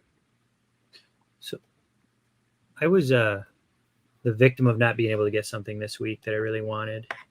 Also, with a different line, the Star Wars D23 Star Cruiser, the ship that they had that was vintage collection size. It was limited to 3,000. I was in a line queue for the Disney store when it dropped, and it was number 16,000 in the queue to get in to get it. So, and do I need another Star Wars spaceship? No, but it's modeled after the park and all the electronics in it. Like there's actual screens that show video from you guys have seen it, video from the ride, but Mm-hmm. I saved myself $300 by not getting it. So maybe they'll reissue it eventually. So I was a little pissed and bummed at first, but I have $300 for a Rattler now. So Here's the optimism. Exactly. See, do you think that, because this can go twofold, do you think that the exclusive tag, uh, it's not as defined as it should be? Because it seems like sometimes people think, oh, it's an exclusive. It says exclusive, but I should still be able to get it. But then when it's not available and it says exclusive, I saw that a lot with this Cobra Commander. Everybody kept saying that it's not fair and they didn't get it, and Hasbro's trying to do these different things to try to make it where it can be fair, but it's not hitting with everybody. You know, not everybody's at the 2 o'clock in the morning, but it is an exclusive. And before we talked about this, before you would have had to go to San Diego or known somebody at San Diego to get the exclusive. Now they're making it available in limited quantities for people to be able to purchase at home. You don't have to spend $3,000 to go to San Diego to buy a $40 figure. So does this term exclusive, is it people feel entitled to it? Or, you know what I mean? Or should it just be an exclusive and you're rolling the dice? I think We've had this conversation before too. Yeah. I think the term is thrown around too much. Everything gets tagged with exclusive. To me, exclusive just means you have to get it from us. That to me, that's all exclusive it implies. Exclusive doesn't mean limited, right? Limited means limited. Now, if they say, hey, this is a limited exclusive, then that's what it is. It's a limited exclusive. But if it's just an exclusive, it's just an exclusive. You know what I mean? A lot of Ramen Toy stuff are exclusive. You got to order it from Ramen Toy, right? You know, they did that other release. It was 1 of 200. That was a limited exclusive. It is what it is. But, you know, like I said, I'm okay with I'm not looking for exclusivity. And I hated it when I first got into the line. That Spec Ops to this day still stings. No, yeah. That one, the black one, yeah. That was quick. The Spec Ops sellout, that was another one where it was a glitch, right? It was a glitch. A lot of people that wanted it couldn't get it. It's a very popular character. It's a Punisher figure of all things. That one stung to this day, So I don't relish those days as a collector. I don't want to see those days ever return. Right. I know a lot of stuff gets lost in textlation, and we say, at least I say this all the time too. Even though we're talking about this, nobody says that it's okay. And I'm not getting on to you, Carl, about it. I'm just saying, like, a lot of this, if you ever watch this show, it's talking about both sides, trying to get a better understanding of it. It's not to say whatever that company is doing is okay, and it's not to say that, there's not room for improvement. But I think that there's a conversation that you can have to try to understand, why certain things are done. Like when we talked about the whole San Diego thing, and people were like, "This is bullshit. Why are they only allowing us to buy one figure?" It's because there's a line wrapped around the booth, and it's up against the wall, and they're trying to give people stuff. I know a lot of people may not understand or even agree with certain companies' practices, but I don't think that a lot of companies are just arbitrarily sitting there saying, "You know what? Let me pull the Ethernet cord and let's just shut this shit down for 30 minutes and piss people off." I don't think anybody's trying to do that. I really don't. So there's some things that we think we know, and there's things that we don't know. I think it's just trying to like figure out what it is, and maybe if it's something that we can do to improve on, as far as like being better prepared. We've talked about that on the show before. But I do feel bad for Pablo. I'm wondering like what exactly happened with his. What's the point of NDX if you're going to allow resellers to buy a handful and resell them at a higher price? Limits fix this. I don't think it's limited to a group seller. I think it's across the board. I think there's a lot of people, and you could go in the groups and you can look at it and you can find those people that are doing that. And it's hard, especially if you want the figure, you're almost forced into buying from any of those individuals that are known for reselling, but that's up to the person. You know, it sucks. It's a bad position to be in. The exclusive tag coming off of Hyper. Yeah, but the thing is that nobody really was hyped up on Dick Tracy, though. Right. That's the beauty about those posts. You can always go back and you can always like see the temperature and interest on a thing. We joke about it all the time. Pass. Yeah. And gotta have it. All of a sudden, story changes. Yeah. I think there's a way to improve on this, though. I got to make sure I keep saying that because somebody goes, "Oh, Paige shield all fucking episode." No, I didn't. I'm trying to like be reasonable out there, telling you like get on the wait list. They got to fix that stuff. They got to take accountability, for what their stuff is, and like allocate. Try to figure out what's an actual order, what's not. There's a way you can do that. There's stuff that you just gotta you gotta kind of wait and be patient. Some of that stuff will get worked out. Some of it won't. I know it's something some people can look at, and I've thought about it, and I know realistically not everybody can afford it, and I don't want to shame any of those people, but it's so easy to get your money back on stuff if you just just sell it at what you bought it for. People are always willing to buy some. I mean, I know there's those outliers out there that didn't sell well that you can catch on Amazon on sale for a while, but Right. If when in doubt, just buy it, and then you can easily use it for a trade later for something you don't have, or use the community in a good way instead of in a bad way. Yeah. No on-site IT department. I don't think anybody said there was an on-site IT department. That's what I was saying. Like nobody knows what their setup is. They don't know if it's third-partied out. You don't know if it's on-site. I mean, it's just there's a lot of just speculation with it. And it's kind of hard. I feel like I do. I just feel like they got flooded today. I think that maybe they felt like it wasn't going to be a very popular release, and they were just like, okay, and they had this stuff go on, and as opposed to things in the past, what was the last one? You said it was Symphony, right? Mm-hmm. That kind of got worked out eventually. I would say this was way quicker than that was. What time did we get out? Like 1 or 2 in the morning or something like that? Oh, yeah. You and I were like texting each other, and CC fell off. He's like, you guys finally got checked out. Yeah. CC's like, night fuckers. Yeah. I know, he's like, I'm out. I got mine. Yeah. Yeah, man.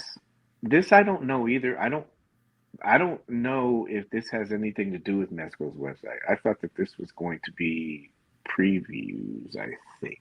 I'd have to look back, or something that they were doing. Not Mezco. I don't know about that one. I need to look that up. Yeah, I don't want to. Yeah, I know. Like I said, things get lost through textlation. Sometimes it's hard, man. I get bombarded with a lot of comments, especially in the groups. Somebody else said that today. It was a joke page. I'm like, you know how many comments I read every day, and it's always like, it's like 100 sarcastic comments, and then it's a joke, and you're like, I don't know how to take this. You're supposed to type it funky when it's a joke. Didn't anybody know that? You're supposed to type it with the little, where he goes up and down with the cap lowercase. Yeah, there's some guys that like to do that, but be snobby and sarcastic about it too. It's like, I was just joking. I'm not saying you are, Ted. I'm just saying, you know how like you get a lot of people say, "Oh, it's a joke. It's a joke." It's like sometimes I just read it a lot. That's why I say a lot of it gets lost in textlation because you don't see people. Somebody said there was a limit. No, there wasn't a limit. Yeah, we talked about that. I think it's better if they did have a limit. And maybe that's a process improvement that they can do. They can say, hey, this would probably help. I do feel bad. I feel bad for people. We say it all the time. I feel bad for people that missed out on it. It sucks. We talked about it in the green room. Nobody wants to sit there and be the guy that says, yes, I got it. and you're like, I don't have it. Yeah. So I don't know, man. Fixes? Blank, man. Yeah, my more. My soda's not too. Any fixes? No fixes. Limits. Man, to me, the only way to avoid these type of things is just not to do the buy it now drops. Mm-hmm.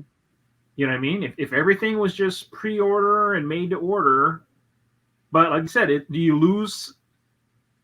You have to ask yourself, I guess, is the majority of the Mezco collectors folks that are willing to wait, or is it these guys that have to have the exclusive and have something that you can put on the shelf and hold over the next guy? Right? Like, how many of those folks are out there? How do you walk that fine line? How do you appeal to both? Because, I mean, it's a shame to say, but, they're catering to, we are a dying fan base, right? None of us are getting younger, folks. Yeah. Right? None of us are getting younger. So it's a precarious position to be in. I think there's a lot of factors too that a lot of people aren't aware of as well, especially with the like licensed characters. I have heard through other companies when you're working. Oh, this is gonna die. Did it die? Can you hear me? I hear you. Okay. Yeah. I have heard through other companies. Let me get my charger real quick. That it's different when you have your own IP. You know how people are always saying, why are they putting out their IP faster than you do a license?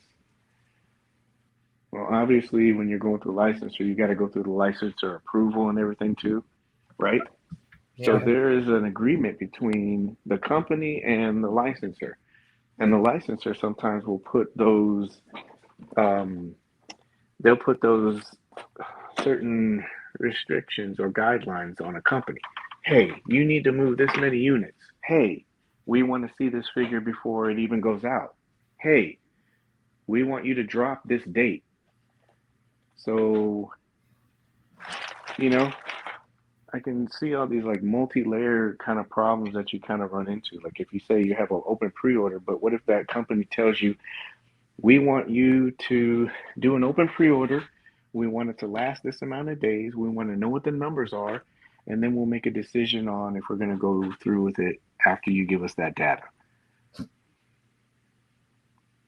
So where does the open pre-order like come in? Like when you have people waiting?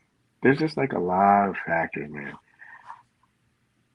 Walking around at SDCC and talking to different companies, you get to hear some of these things. Some of it offline, some of it online, Mm-hmm. And there's a lot of factors I don't think a lot of people, again, doesn't make an excuse.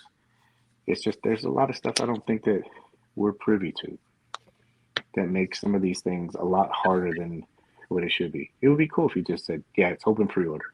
I would love that. And keep an open pre-order for, you know what I mean? Mm-hmm. Whatever. But sometimes and some things, it doesn't seem like it dictates that.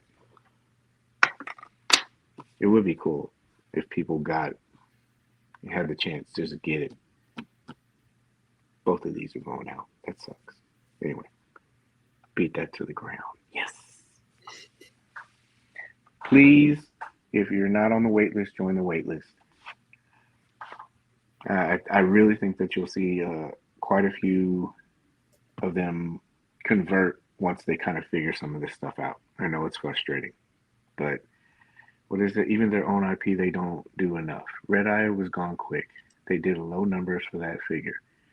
When you think about their own IP, you would have more figures made for the fan base. Is that the fan base that says that they make too many Gomez figures? Or look how Slugfest sat around forever. That's another thing too. A lot of people banged on that figure. You also have to remember, like, oh man, it's just hard. Like when you start thinking about some of that stuff. Like if somebody's just looking at metrics and they're going, oh, you know what, this didn't sell well. We actually took a hit. We need to cut back. Mm-hmm. And I know Paolo will say like Gomez has always been a hot seller. What is it? I'm still saying he pays about 60 units. Trust me, man. If those come through, I guarantee you, I will make them contests. I don't need 60. It's a lot. Yeah. Yeah. But some of that stuff was limited too. Low numbers. Yeah. It took me 5 hours to finally get on the wait list. Finally went through. Not sure why I couldn't get on the wait list. I'm not sure either because when I got on, I saw it waitlisted. I went on to see if I could go through the process because I thought maybe you know how sometimes they do that reset and it hit waitlist. This has happened a couple times. They'll hit waitlist, and then when you go try to buy it, they're resetting the system or they're doing something, and then it goes through. That's happened for me a couple times. Secret. But I was like, oh, maybe I'll do this again and see if it'll work. And I know 78 will say, oh, so you're trying to get 65 now. Paige and Pablo broke the site. I didn't break it.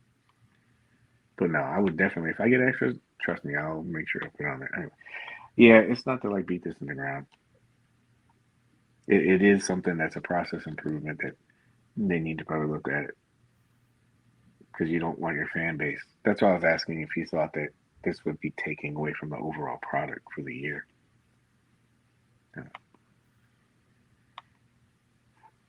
Spicy topic number 2?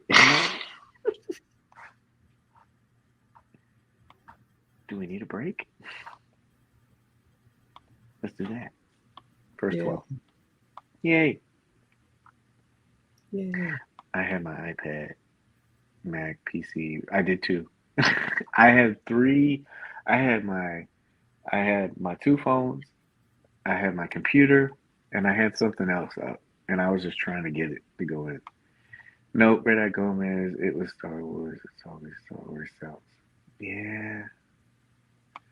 They did not give a delivery window. They just said that. So let's do the first 12, right? So Ian's number 1, Paul, you're number 2, the collector 3, Joseph 4, Adams 5, Steve with the V 6, Christian 7. It's going so fast. 7. I'm on 7. I'm on 7. I'm on 7. I'm on 7. Pops, you're 8. Did we do the collector? 9. This is why you need. What was absolutely correct? Yeah.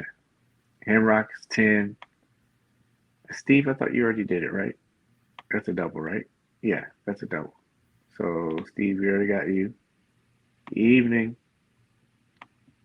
Boba, 11, and Carl is 12. All right. Future Page, remember that. All right. Let's try. I'll try to make this a little lighter. Sorry. Internet of Thieves. Wow. All right. So for quick context, friend of ours, creator, he posted this. I felt very bad for him. Mm-hmm. The gist of it is, you can read it if you like. This was on his story. I also talked to Ian about this already. He was cool with us talking about this. Thank you very much. I think it's a very good talking point. The gist of it is that he had something that he talked to with another creator. Creator said that they were going to give him credit for it because they were sharing this idea. Later on, the creator put it up, and then the creator did not give him credit. And unfortunately, this is something that's been happening to him a lot. And he said, don't be a scumbag. Obviously, a lot of frustration. So to lay the foundation for this, you guys, because we've had this conversation offline many times. But just to lay the foundation so we're all on the same page, what do you consider stealing?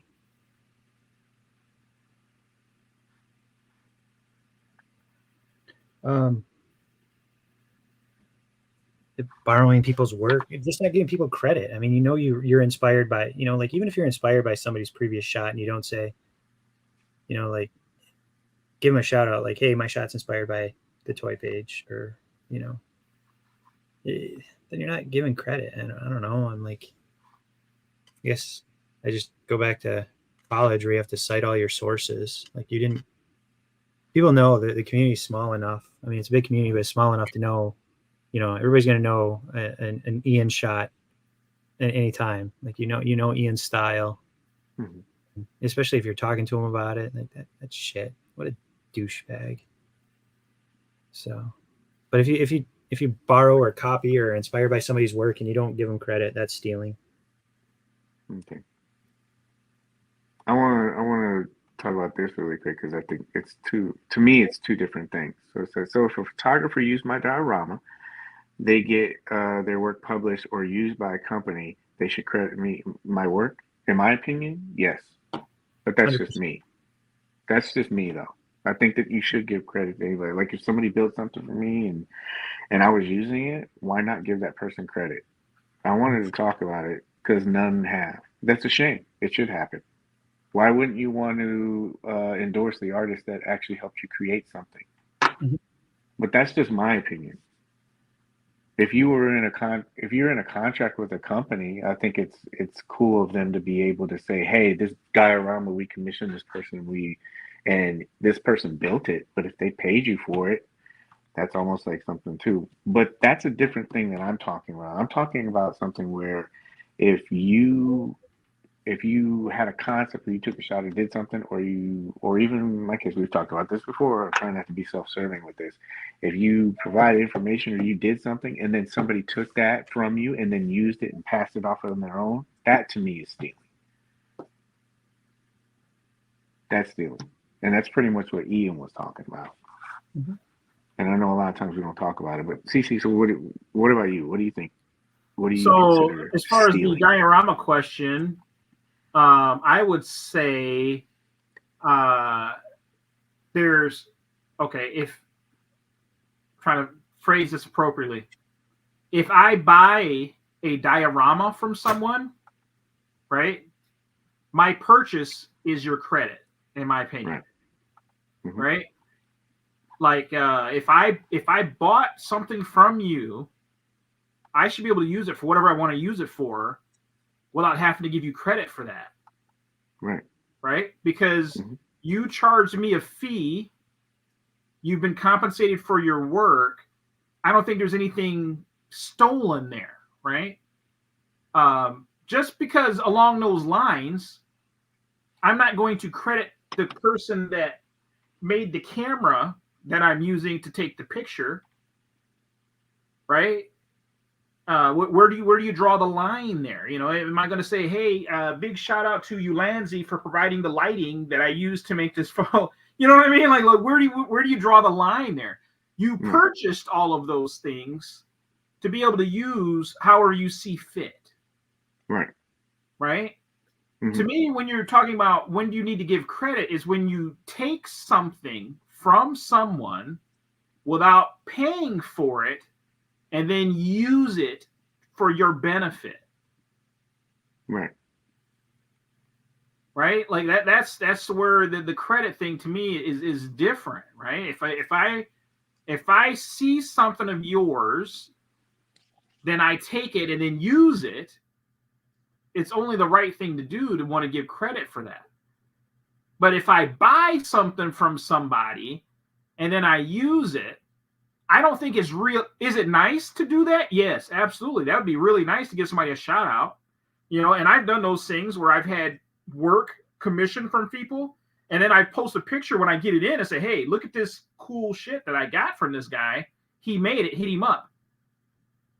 I'm not obligated to do that, but I just do it as kind of a nice thing to say, hey, kind of push some business their way. But I think like what we're talking about as far as like, the theft thing, I think that's kind of pushing the issue. Like I don't consider if I buy a commission or if I buy a diorama from somebody and then I take a picture and then I get recognized for that. To say that picture won because of the diorama, you know what I mean? I don't think you can take credit for what that person accomplished or whatever. So I think that's different. Just me. Might be unpopular. You know what I mean? That's just me. But the taking somebody's intellectual property, which what we're referring to, and then using that for your own gain, I think we can all agree that that's wrong. I think everybody knows that's morally wrong. Everybody does. I don't think we can even argue that point.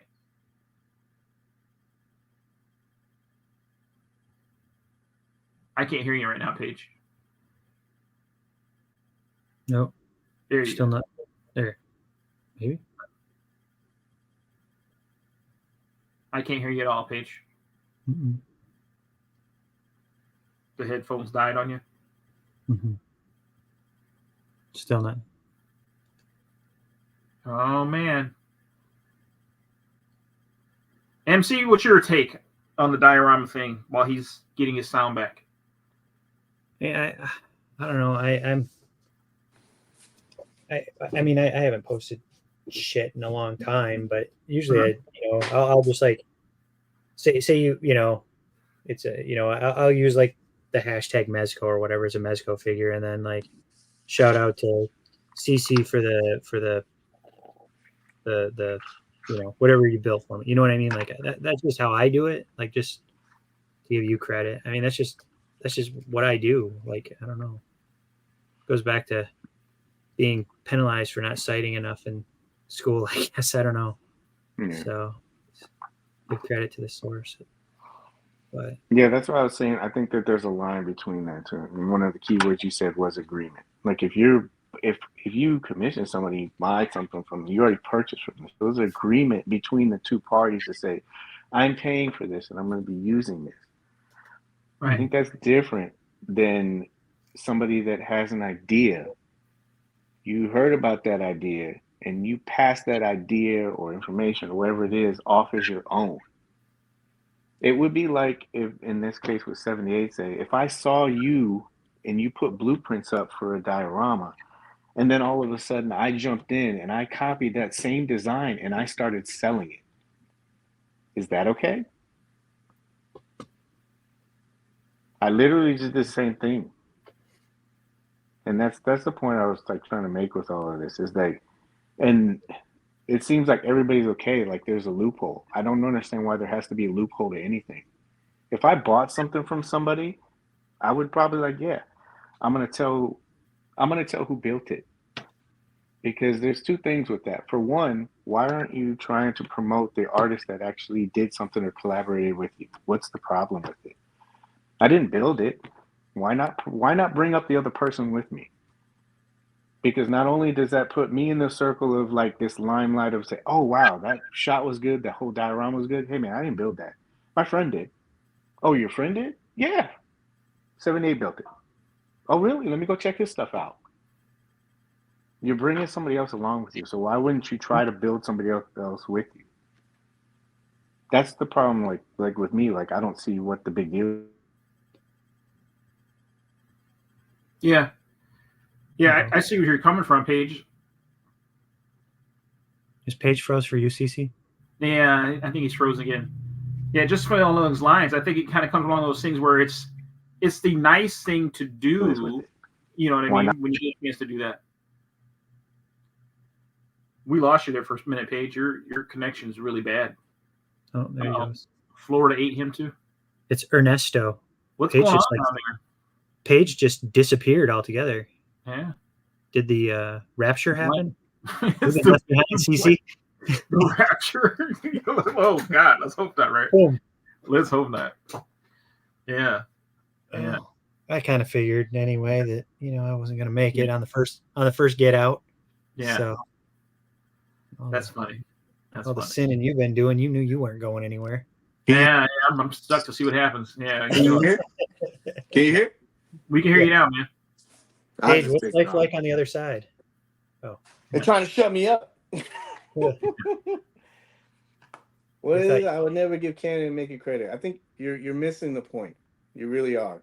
It would be like saying I need to give my mom credit for birthing me. I need to give my music teacher credit for teaching me how to play it. Nobody's talking about that. I'm talking about if it's in direct line of like what you're trying to do. And Yeah, I think we're kind of blurring the lines of what we were intended to really want to talk about. The diorama thing kind of took us off on a tangent. Yeah, And that's kind of a little bit of that's almost more of an etiquette than it really is theft. Like the diorama thing is kind of more of etiquette. Like it's the right thing to do to try and help somebody out when you have the stage or the forum in order to be able to do that. Mm-hmm. Right. And like I said, that's kind of like what I do when I get something in that somebody built for me, is to kind of advertise that. Yeah. But that's not what we're referring to when it comes to like what we're talking about here with Ian. What we're talking about here with Ian is if someone comes in, sees your work, and then, like you said, tries to pass it off as this is my idea, that's completely different. Like to me, that it's not even debatable. Yeah. Yeah. We're talking about because that's what the diorama thing, that's a business thing. That's completely different.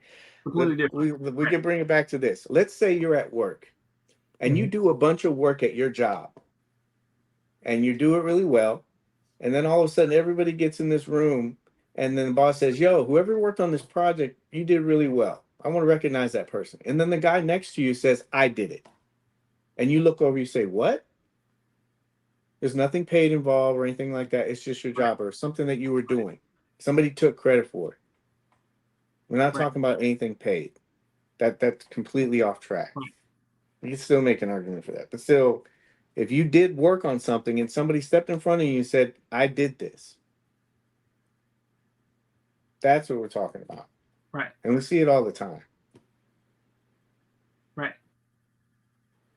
If somebody was copying your photo every single time, or the majority of that, that's what I'm talking about. That's what happened with him. And it just seems like in the community, there's this acceptance with it. It's okay. It's okay until it happens to somebody that doesn't like it. Because we've all seen the videos. This person stole my stuff. I'm mad about it. And that's when it gets addressed. Right. I don't think it should be an issue at all. Like I think you should be able to credit somebody because, like I said, I think it's part of like a creator ecosystem. Everybody's talking about why should I give credit? Why should you not? What's the big deal? Right. You're bringing somebody else along with you. Wouldn't you like to have somebody say, yeah, that he did this or he worked on this, and that way that person can have eyes on what you're creating too as well, as opposed to saying, yeah, you know what, yeah, I took the picture, I did all this stuff. Well, don't blur the two though. Again, I want to make sure we keep these separate. I don't want to. Let's ignore the diorama part of it because I feel like that's a whole different discussion than what we're really talking about tonight. Yeah. Right. Let's focus on the theft part of it, because that's really what this is about. We could talk about the other stuff and the proper things to do, or whatever.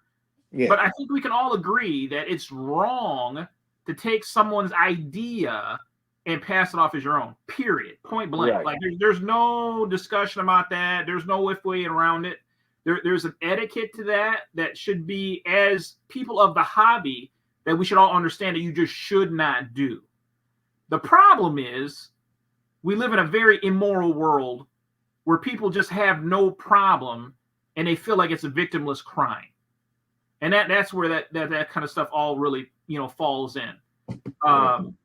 Anybody that's into the comic world, we see this stuff all the time.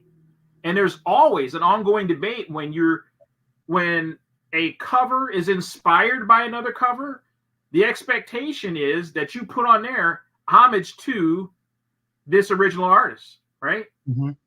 If I see a picture and it inspires me, and maybe I do it, but I do it a different way, then it should be homage to or special credit to this artist that inspired this work. Mm-hmm. That's not hard to do, and it should be easy for anybody to do, because when you started that work, you know whose work you were basing it off of when you did it. So when you post it, just say, hey, homage to Ian Saunders photography, or homage to the Toy Paige, right? He did this exact setup, but instead of using Vapor, I'm going to do this exact same setup, and I'm going to use Vaporoni. You know what I mean? Just because I love the photograph that he did, right? I didn't do the same exact photo. I use a different, figure, but it's an homage to his original work. It's not that hard. It's not that hard. And I think we can all agree that should just be expected. Expected. It's easy. It's easy. But I don't want it to lose focus with the diorama part of it, because that's a completely different business practices versus you just taking someone's work and using it as your own. Right. Completely wrong. Completely Right. wrong. So we're using like Ian as the baseline for it, right? Yeah. So I'll ask this, because like we talked about before, if you're jumping on both sides of it, what if you jumped over there and said, what would be the reason why somebody wouldn't do it? I mean, serious. I think the reason why they don't want to do it is because they don't want to share, and they don't want people to know that they didn't, you know what I mean? Like they want hey, this idea was only mine. I want to take all the credit. I don't want to share any of the limelight, right?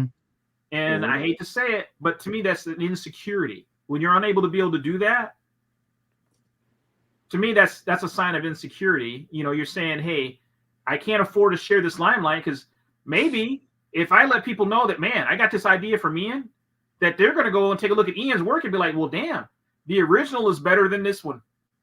You know what I mean? Yeah. So, hey, be willing to stand on your 2 feet when you do something like that, right? I'd hope to think one day I could produce something that somebody thought was willing to steal or worthy of stealing. I guess it'd be kind of flattering, if somebody stole my photo one day, that'd be nice to know. But it's, everyone's always trying to take a shortcut. They want to get there, but they don't want to have to put in the time. They don't want to have to put any effort. They don't want to have to put in the grind. They just want to jump to the finish line and get all the credit that comes along with it. Steroids, right? Everyone's looking for an easier, faster way to get there. It's no different. We were talking about Mattina the other day, the artist, Francesco Mattina. Yeah. This guy's been, I showed you that YouTube video. It's been going on since 2020. He's still getting work, which means they're still rewarding him for copying other people's work. And now they're talking about him using AI for doing work. Yet he's still getting cover work. It's unfortunate. It's unfortunate. But as long as people can, they're going to continue to do it. MC, what do you think? Like, what do you think? Like, why people do it? Uninspired. Lack of creativity. Yeah. I mean, jealous. I mean, there's several things, like several factors to it, and it's just, I don't know. It's not that hard to just add, just a few more characters in your post. Like, it's not like Twitter. You only got so many characters in your tweet, so you can write a whole page on Instagram and Facebook for your post. So it's just, I feel bad for Ian. It's pretty scummy, especially when you have that conversation. Hey, I'm gonna do this, and then you delete the comment and just look like I don't know, just shitty, like Ian said and everybody else said. It's just, and I'm not saying that because Ian's a good friend or anything, but it's just shitty. I mean, I don't know. There's a couple of people I know that have had it happen to, and it's not cool. Yeah. Public humiliation tends to change that a little bit sometimes. Yeah, it does. It sucks. I was talking to Ian about that too, and I said Ian, again, self-serving. Ian, when we were talking about it, I told him, I was like, I understand, because the story that he put up was more of like, hey, I know this is going on, stop. And I've done that a few times.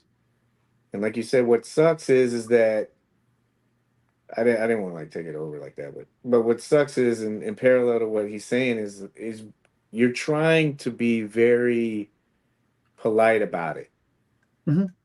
Especially depending on where you're at, what station you're at in the community and stuff like that. It's like you're not trying to make enemies. You're just trying to say, hey, man, don't do that. I don't know if he's I related to him too because I thought to myself, I go, he's probably in the same situation that I've been in where it's not one or two times. This has happened multiple times. Mhm. And it gets really frustrating because you're like, you keep saying stop, stop, and they're not stopping.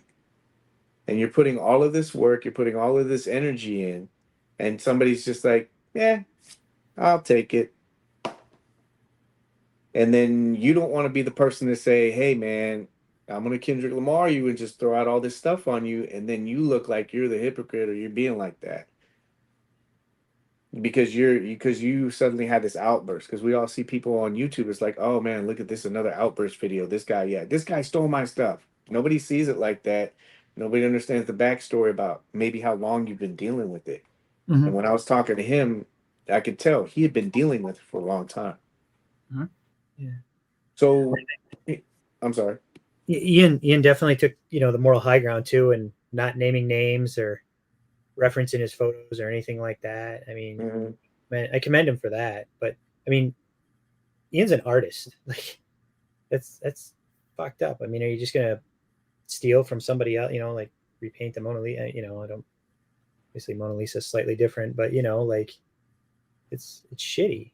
Like, don't do it. Yeah. But is there a line between stealing and being inspired? Or is it just like you guys said, either one, it should just say, hey, I was inspired by this person. Yes, say I was inspired by this person. It's not hard to be honest. It's because you look like an idiot later when you get called out. I mean,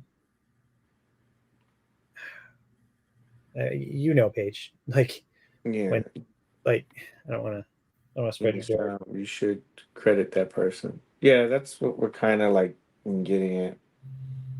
So here's another question. So we understand what it is, or everyone has their own idea of what it is. What are the best ways to handle it? Because we always keep coming, everybody has different degrees of this, or everybody gets to a point with this. What's a way to handle it?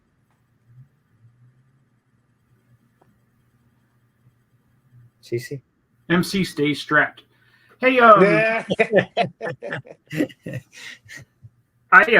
this is going to sound pretty negative, and maybe just kind of tell you a little bit why I feel like a lot of the people are in the world. But I honestly feel like you and I have had this conversation a lot, Yeah. talking about the kind of stuff, and I always feel like, unfortunately, this is going to be something that is always going to happen, right?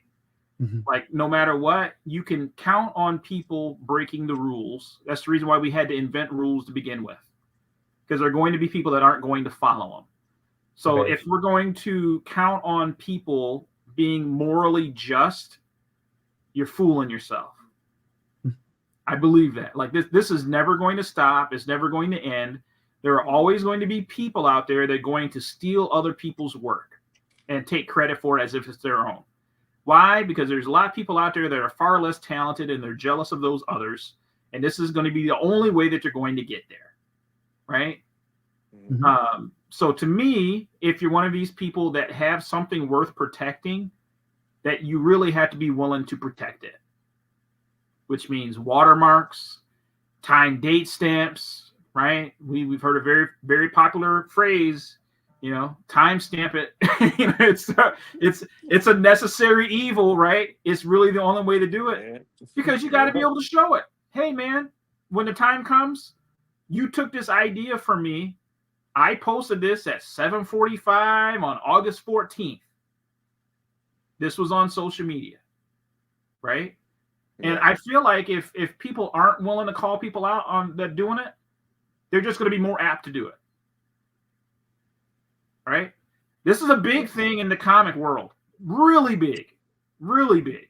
And they don't hesitate. If somebody steals somebody's work, they're calling you out. Now, the shame of it is, some of these guys are still doing it. Right? And then it kind of falls back on, why are these companies still working with these artists that they know are doing this? Because they're still monetizing it for them. But they get called out for it, and it hurts them. Matina, I was real big on his work. Real big on his work. And then these things kept popping up. And then, you know, when there's sometimes that much smoke, there's obviously a fire. So I don't buy his work anymore. It's obviously not hurting him because the guy's still working, but I feel like I'm doing my part by not supporting it. Right? And the only reason why I knew I should stop supporting him is because the other people were blowing the whistle saying, hey, look at his work versus the work of this other artist.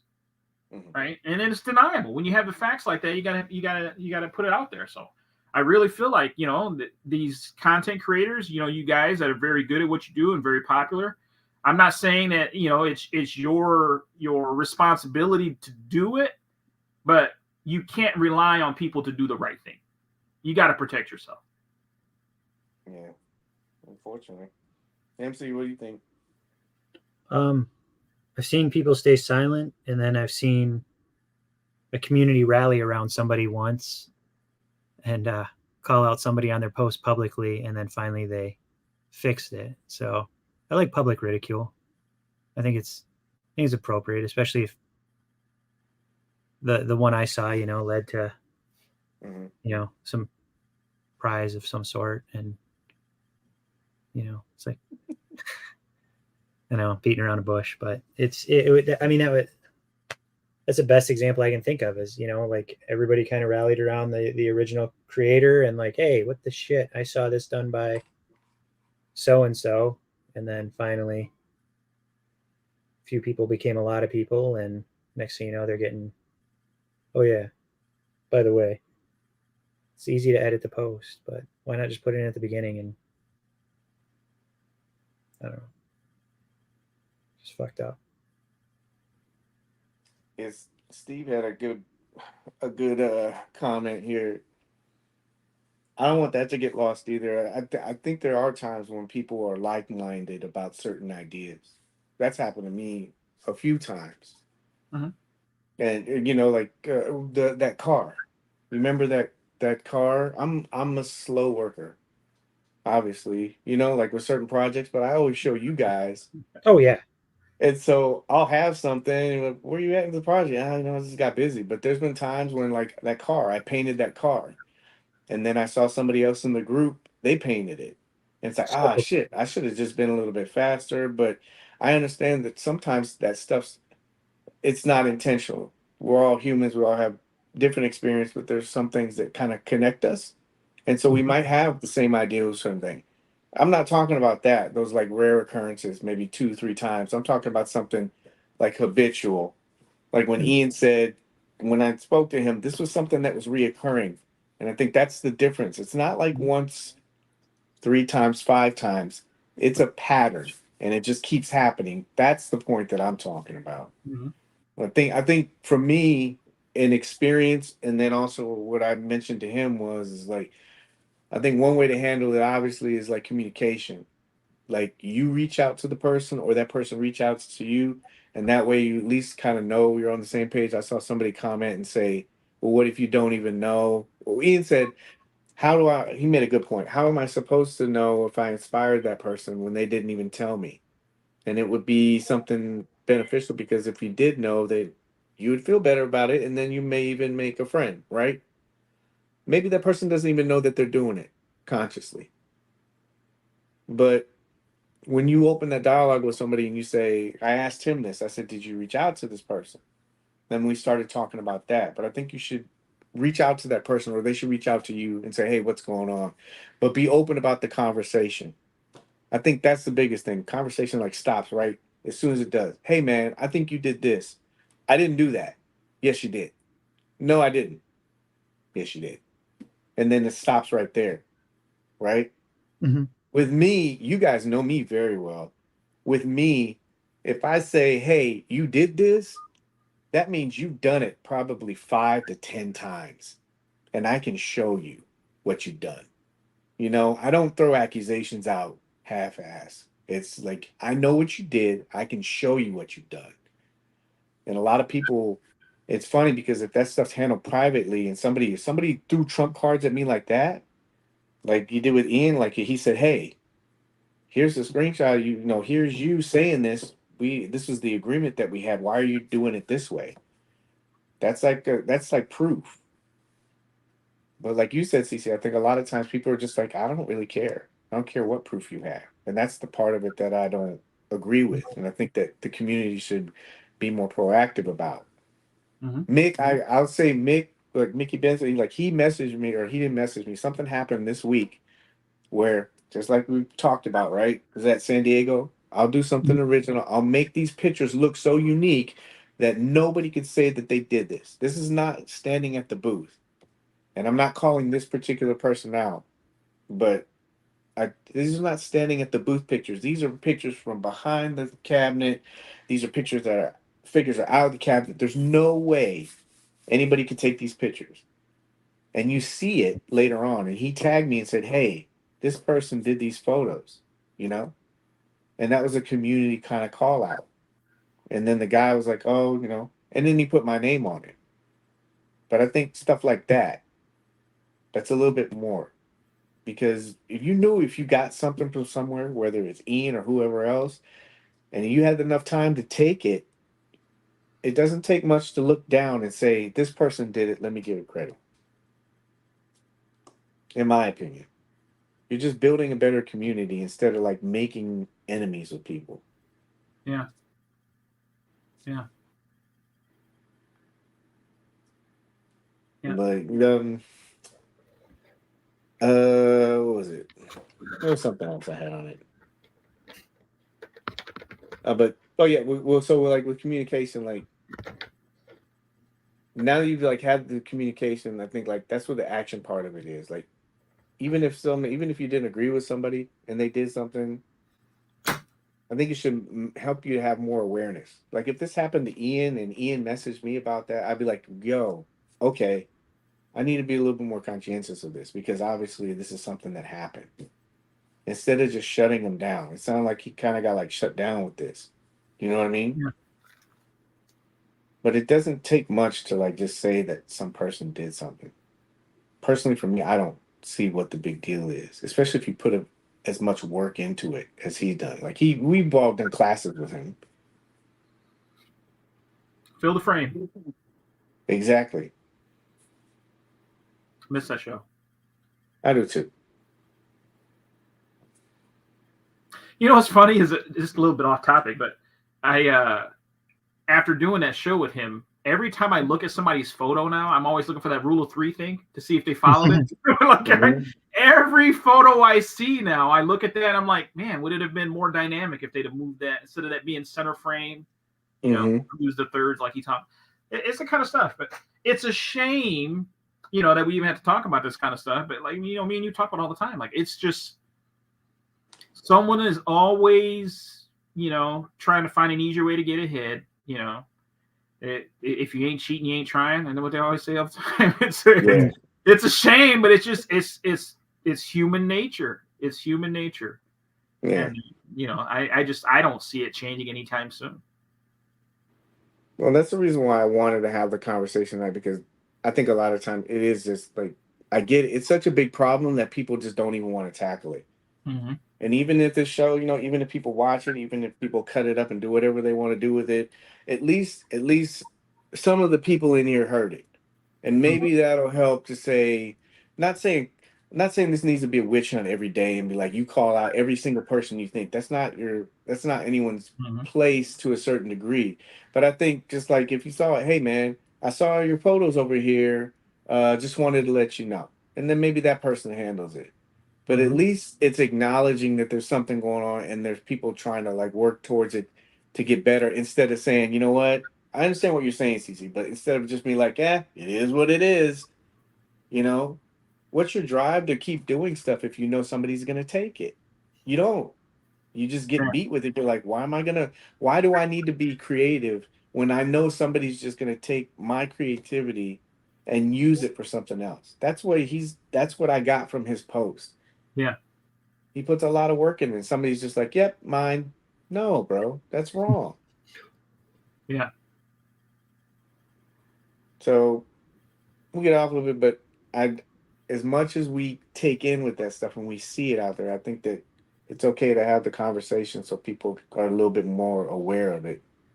And maybe people do say something, maybe people don't, but at least it's out there to know that what is it? Hold on a second. Yeah, I think I Pablo, even said this was a different subject, Pablo. I wasn't saying it was the same thing. Yeah, You said it's this not is really something. off topic. I was just expressing what I learned from Ian during fill the frame. Yeah, he did a private. Well, Yeah. he did that thing. That was good. I He wish said he'd it was bring off that topic. back. Yeah. And I will say all photographers don't follow it. That's why I was saying it's amazing how much I look at that kind of stuff now. But that's something I didn't do before I took that class with Ian. But like I said, that was off topic. Yeah. Not trying to confuse anything. Yeah. I think that was my fault. This whole segment kind of got off topic like in the beginning, and so it's like it's more of just a content thing. I think, in summary, like if you create something, personally, I think that you should give that person credit. That has nothing to do with monetary stuff or anything like that. It's just like somebody worked on something, did something, put their heart and soul into whatever they did, time and effort. I really think that you should give them credit, whether you're not. Yeah, I think it's not hard to ask. It's free, and then it just promotes a better community anyway. Uh, let's get off of this. Let's make a promise. Next episode will be just nothing but toys. Mid-season awards. What is it? But that's not something. So mid-season awards. CC had a great idea in regards to like, I know it's a little past, but the idea is what. Oh, why am I taking this? It's yours. Why am I saying this? What were you saying about the midseason? What you wanted to cover with this, man? You kind of put me on the spot now. I don't know if you want to cover it all tonight or whatever, but I was really thinking it was just even now, like I sit here and I look at the figures just I have here on the desk. I've got King Conan, Casey Jones, and Leonardo. Mm-hmm.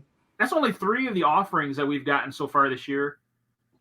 And we've gotten some really, really good stuff. So, I would really love to know, just so far, just from what people have in hand this year, if you had to pick what you thought was the best release so far, or the funnest figure that you've gotten so far, or what figure has gotten the best accessory so far, what would it be? What would it be? What's calling out to you? Because I was telling you guys the other day, as of right now, if I had to pick the figure of the year for me right now, which is probably going to be surprising for everybody, but Casey Jones, in my opinion, for me, is my figure of the year because I just love the playability of this guy. And I love when you have one of these figures where you don't feel like you have to handle it with kid gloves. His design is not overly complex. The costume is very durable, real easy to play with, very forgiving. He's not he's got a real tight suit or anything. The details are great. The accessories are great. The props are great. So if I was forced to pick a figure of the year right now, I think Casey Jones is there for me. And you had other subcategories too, right?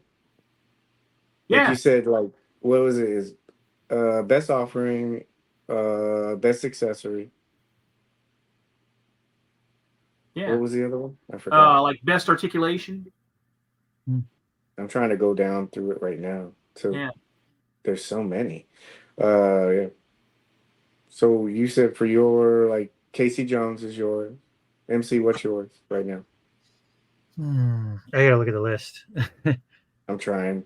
Yeah, you're good. You're good.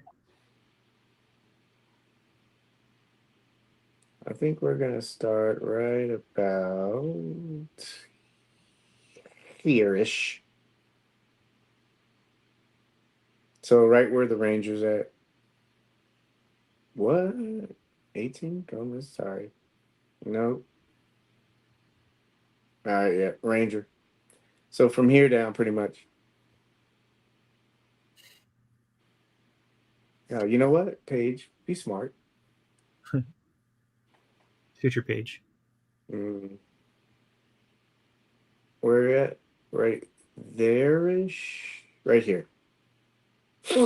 Pretty much everything you see right here. Not Dr. Doom. Don't put CC in that bad of a position. It's a jam up. Yeah. Yeah. So right there, that's what you kind of got. The Turtles. I mean, like, clean sweep all the way across the board. Oh, for figure, accessory, and articulation? Yeah, they come with I mean, they crushed it. I mean, here, I have Donatello go with Casey Jones. I mean, the articulation is great. It's everything you want in a turtle. The Neca, like, scales well size wise with Casey, just like, I think, a little bit shorter as he should be. Gritty, dirty, great accessories. Like Donnie has the goggles, the little wrist thing that he's got, all the weapons, the little pieces of pizza. All the weapons look great. Like Mikey's spinning nunchucks, the different headbands if you want to do the long or the short version. Each turtle had their own little soft good besides the cartoon version, but like you could, the cloak for Donnie, the little jacket for Mikey, and the trench coat for Raph, or however you want to put them on. But and they crushed it with the turtles. It's so cliche though, because it's gonna be everybody at the top is the turtles, I think, for most. You got the turtles. I don't think the shadow. Where's the shadow? Boba Chuck said King Conan best overall, TMT for best playability, and Firefly for best accessories. Yes, Molotov Shadow was this year. Yes, that's what I was like. If you look at this is you're going from right here, not Vex. I think Vex was last year. Yeah. So you're going here, like right there. Everything here, all in this window that you can actually see. Including Fantastic Four. I'm gonna go with it was Kanta. I'm gonna go with Sue Storm. All the buttons. Sue Storm hits it with articulation, offering, and accessories. Yeah. No. You can sleep at night saying that. I will die on that hill, sir. Man. Man, dude, like when you look at this is really tough. I mean, I have Alamo Rooks sitting out right now too. Like, I have so many of these figures just sitting out that are just phenomenal. This year's, Jesus, so good. I thought Spider-Man and Green Goblin was such a great set, even though they weren't sold together. Like they obviously were meant for each other. I thought they were such a great set that it's almost easy to forget about them with all the other stuff we've gotten this year. I know, Henrock, it was a joke. See, I'm loud and like the joke didn't fly. Yeah, it's a joke. Like for me, I'm really trying not to like be biased about this. I do really like this Dick Tracy set. Mm-hmm. I tried to tell myself, what if I took Dick Tracy out? What would I go for? And I've been trying to think what have I like put on the table or hands on time the most. And it be hands on time was like Storm Shadow, the Turtles. I haven't even opened King Conan yet. That's crazy. Ooh, you're cheating yourself. Yeah, and Casey obviously because it's new. But if I want to say Dick Tracy. Accessory wise, I really liked Prune Face's stuff. I shot a lot of that, man. That was a lot of fun. So accessories, figure wise, I know Bo said Firefly. I do like Firefly. I wish like articulation wise there was a little bit more. I know I can mod it, but But I like Storm Shadow for articulation, Prune Face for the accessories, and overall, it'd be toss up between Turtles and Dick Tracy. Casey's really good too.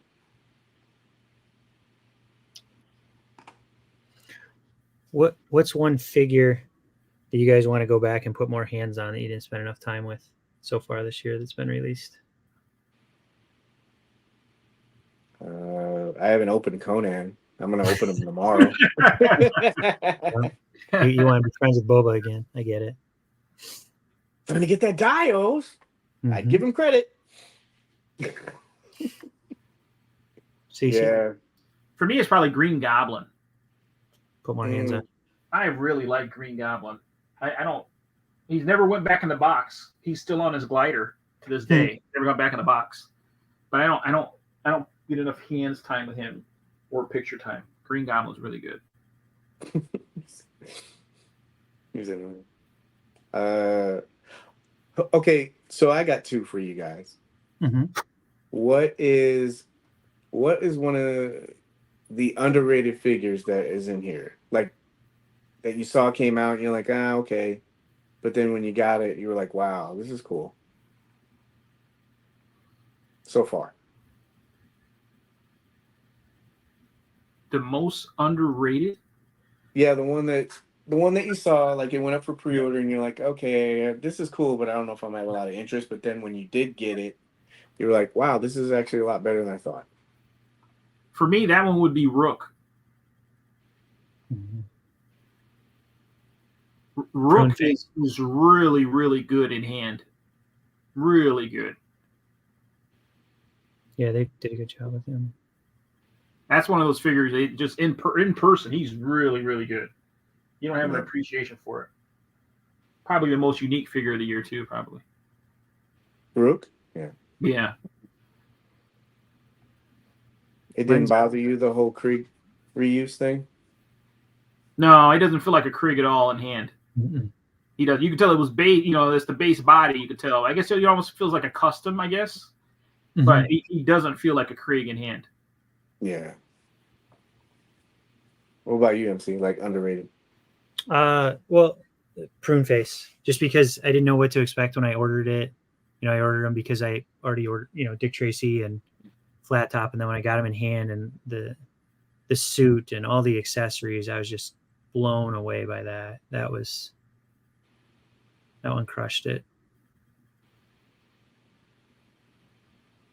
Underrated villain.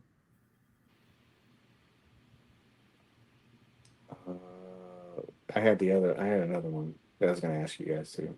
What about you? Yeah, I was looking through here. One that I was like, I don't know about this.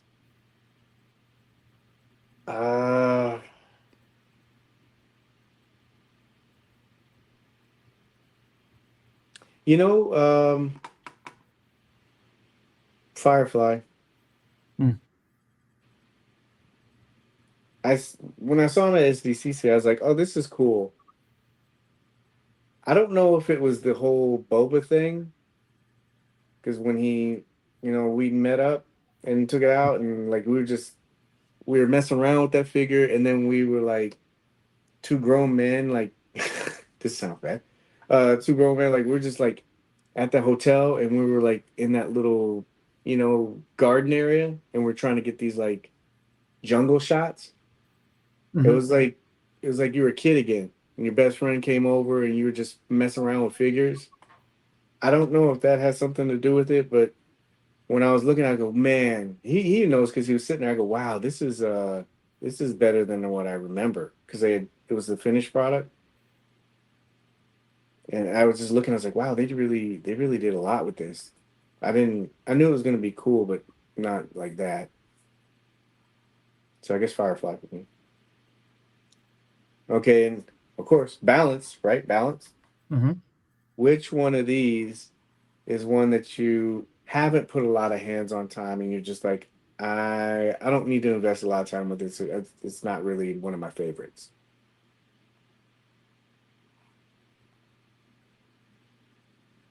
It's a safe space. We're good here. Superman. The recovery. Yeah. And Boy, this is going to he's- sound bad, but Better I not say haven't it. Fantastic Four set at all. That one was, but that one was December. Was it? Okay, so that's not this year. You're saying? Yeah, that's out of the. I think we can get that one out of there. So I embarrassed myself for nothing. No. I did a joke about it. So Henrock grilled me. Henrock said Conan. Wow. Stuff to the left there. We got Storm Shadow. Can you see it, or do you What's want below me? Storm Shadow? Storm Shadow? Yeah, what was below Storm Shadow in that picture? Give me just a sec.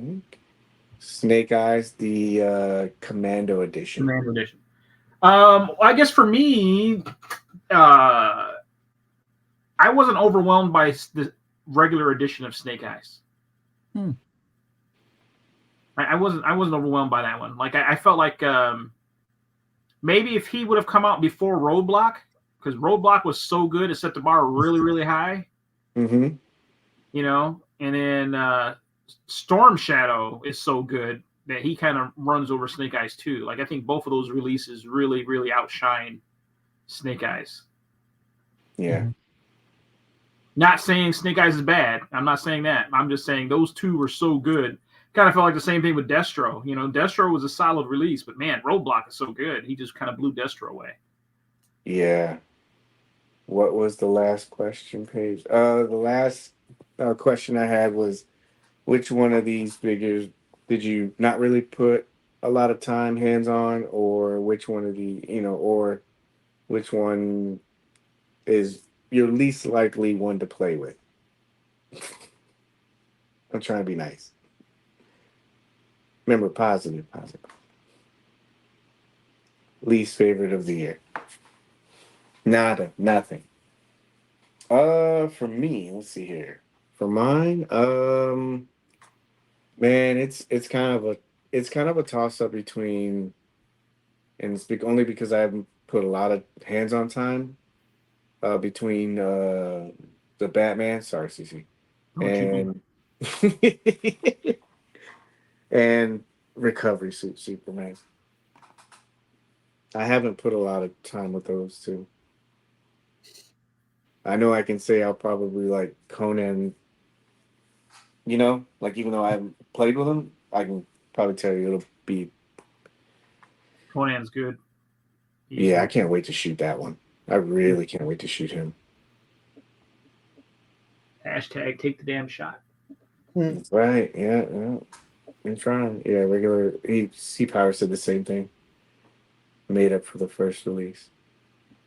You know, we should look at Casey Jones since I don't have it. Classic. Oh, let me go there really quick because I know Hamrock. You know how you said CC? Hold on a second. Only take 5 minutes. Let's do this real quick. But yeah, I did want to show that because that was another reason why I was asking you guys that question earlier. If you felt with the amount of releases that we got, if it was going to be something that hurt them later, because I know a lot of times we get kind of wrapped up in that, like what's not going well, what's wrong, and then forgetting that all the stuff that they've really done this year, and we're not even done yet. How many outstanding pre-orders are there left? Like, are they getting pretty close to emptying the catalog? It's like 18 or 19, Yeah. I think. 18-ish, I think. Let me look real quick. Not many, huh? Yeah, let me look real quick. Let me go to the Toy Paige. There's not. There's 1, 2, 3, 4, 5, 6, 8, 9, 10, 11, 12, 13, 14. What? 1, 2, 3, 4, 5, 6, 8, 9, 10, 11, 12, 13, 14, 15, 16, 17, 18. 18? Remember, my computer's glitching a little bit, so it might be 18 or 19 because there's a space that's not working right now. Wow. Are So- you counting the blank? I've passed on a lot of pre-orders in. Yeah, 18. 1, 2. Yeah, I have. 18. Yep. 18. I will. I'll make sure I give you credit. I want to go here really quick because we were talking about it earlier, and then we'll kind of wrap up. Because I know Cece said that. The photos that you're about to see are by Henrock. I know that he took. These are badass. I love the lighting. But here, I know he took pictures of. There it is. There you go, Cece. That is you, sir. Tweet. First picture I've seen of that one. Yeah.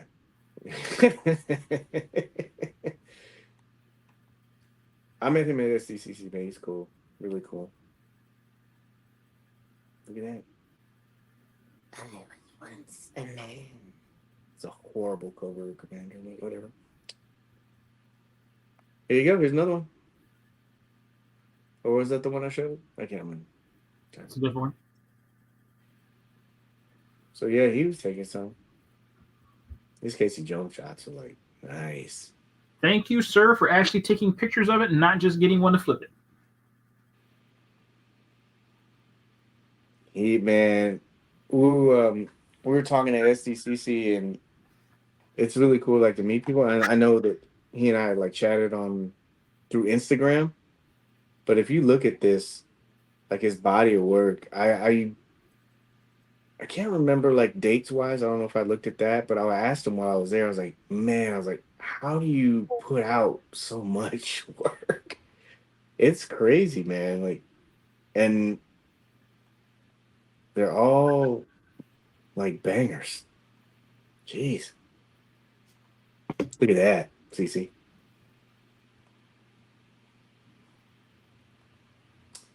Yeah. Make sure you go check him out. Very good work. Very talented guy. Very nice guy. Yeah, some great shots. I like that one right before that, the Morbius. Not the Jared Leto Morbius, though. Yeah. That was great. Wow. Nice. Look at this. I love the colors. Anyway. Yoga Snap. Yeah, Yoga Snap. Look at it. Oh, yeah, I forgot he does like the behind the scenes stuff. That's really cool, man. Very Oh, talented. somebody's got a vamp. Time to get those big tires. Mm-hmm. Them gridiron. Look at that, dude. That is sweet right there. Some rims. Yeah. This is great with staging. Drone popping off in the back. Yeah. Thanks, I appreciate it, man. And thank you everybody else that came in and joined in on the conversation. Who's the female figure with Morbius Henrock? I said this one. I think it was a Kit Bash. Could be wrong, though. Looks like a. Isn't that a what you call it? Like a NECA figure? No. Yeah. Somebody C Power said from Gargoyles. Chick from. Girl from Gargoyles. NECA's Gargoyles. Thank you, Elsa. Thank you. We hitting eBay tonight. I need some female figures, man. But yeah, make sure you go check his stuff out, man. Henrock is right here. Go up to the top. Henrock 1-12. What? I already followed. I thought I followed you already. Paige is on Sorry. his burner. He's on his burner account. Am I? I don't have a burner. I got Paige and I got that. Man, I haven't put anything on my regular Instagram in like a long time. I thought I followed him already. I know I'm on his page a lot. I know that. Is this? Nah, this is right. Yeah, Turtles page. Or that turtle shot where they're on the corner. Yeah. No, it is me. Sorry. I got this. I only have one. I'm sorry, two. All right. Well, yeah. Make sure you go check him out. Very talented. Great shots. All right. Are we ready to leave? Back to the green room. Yeah, back to the green room. Remember to help control the pet population. Please have your pet spayed or neutered. Come on, MC. You got this. You got this. Night. He said night. Yeah. Thank you, everybody, for coming on, whether you watched live, popped in, popped out. If you're watching this on replay, appreciate you guys sharing your time. Hopefully, everyone remembers that it's just conversation. It's not like to try to make things divisive. It's just try to make things better. I know we had a couple of topics people may not agree on. But just message me. Great show. Hooray. Next show, we'll do something different. We'll try not to get on this serious tip. It's cool to be serious, but then, of course, it's cool to have fun, too. So, would we have a figure, all of us, that we're getting? CC, did you order Commando Snake Eyes? No. No. I'll have him Saturday. Okay. Well, what's the next one, CC, you got coming? I think when Duke ships, I think it'd be the next one that we Duke? all have. Yeah. Did you order Ghost Spider, CC? No.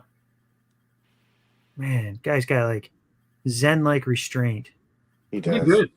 I'm getting good. Yeah. You need to take some lessons. All right. Well, yeah. Well, thanks, everybody. Appreciate you guys. Thank you guys. I really do appreciate you. I thank everybody that was watching. Appreciate you guys. You guys have fun. Make sure remember they're just toys, so just have fun. Bye-bye.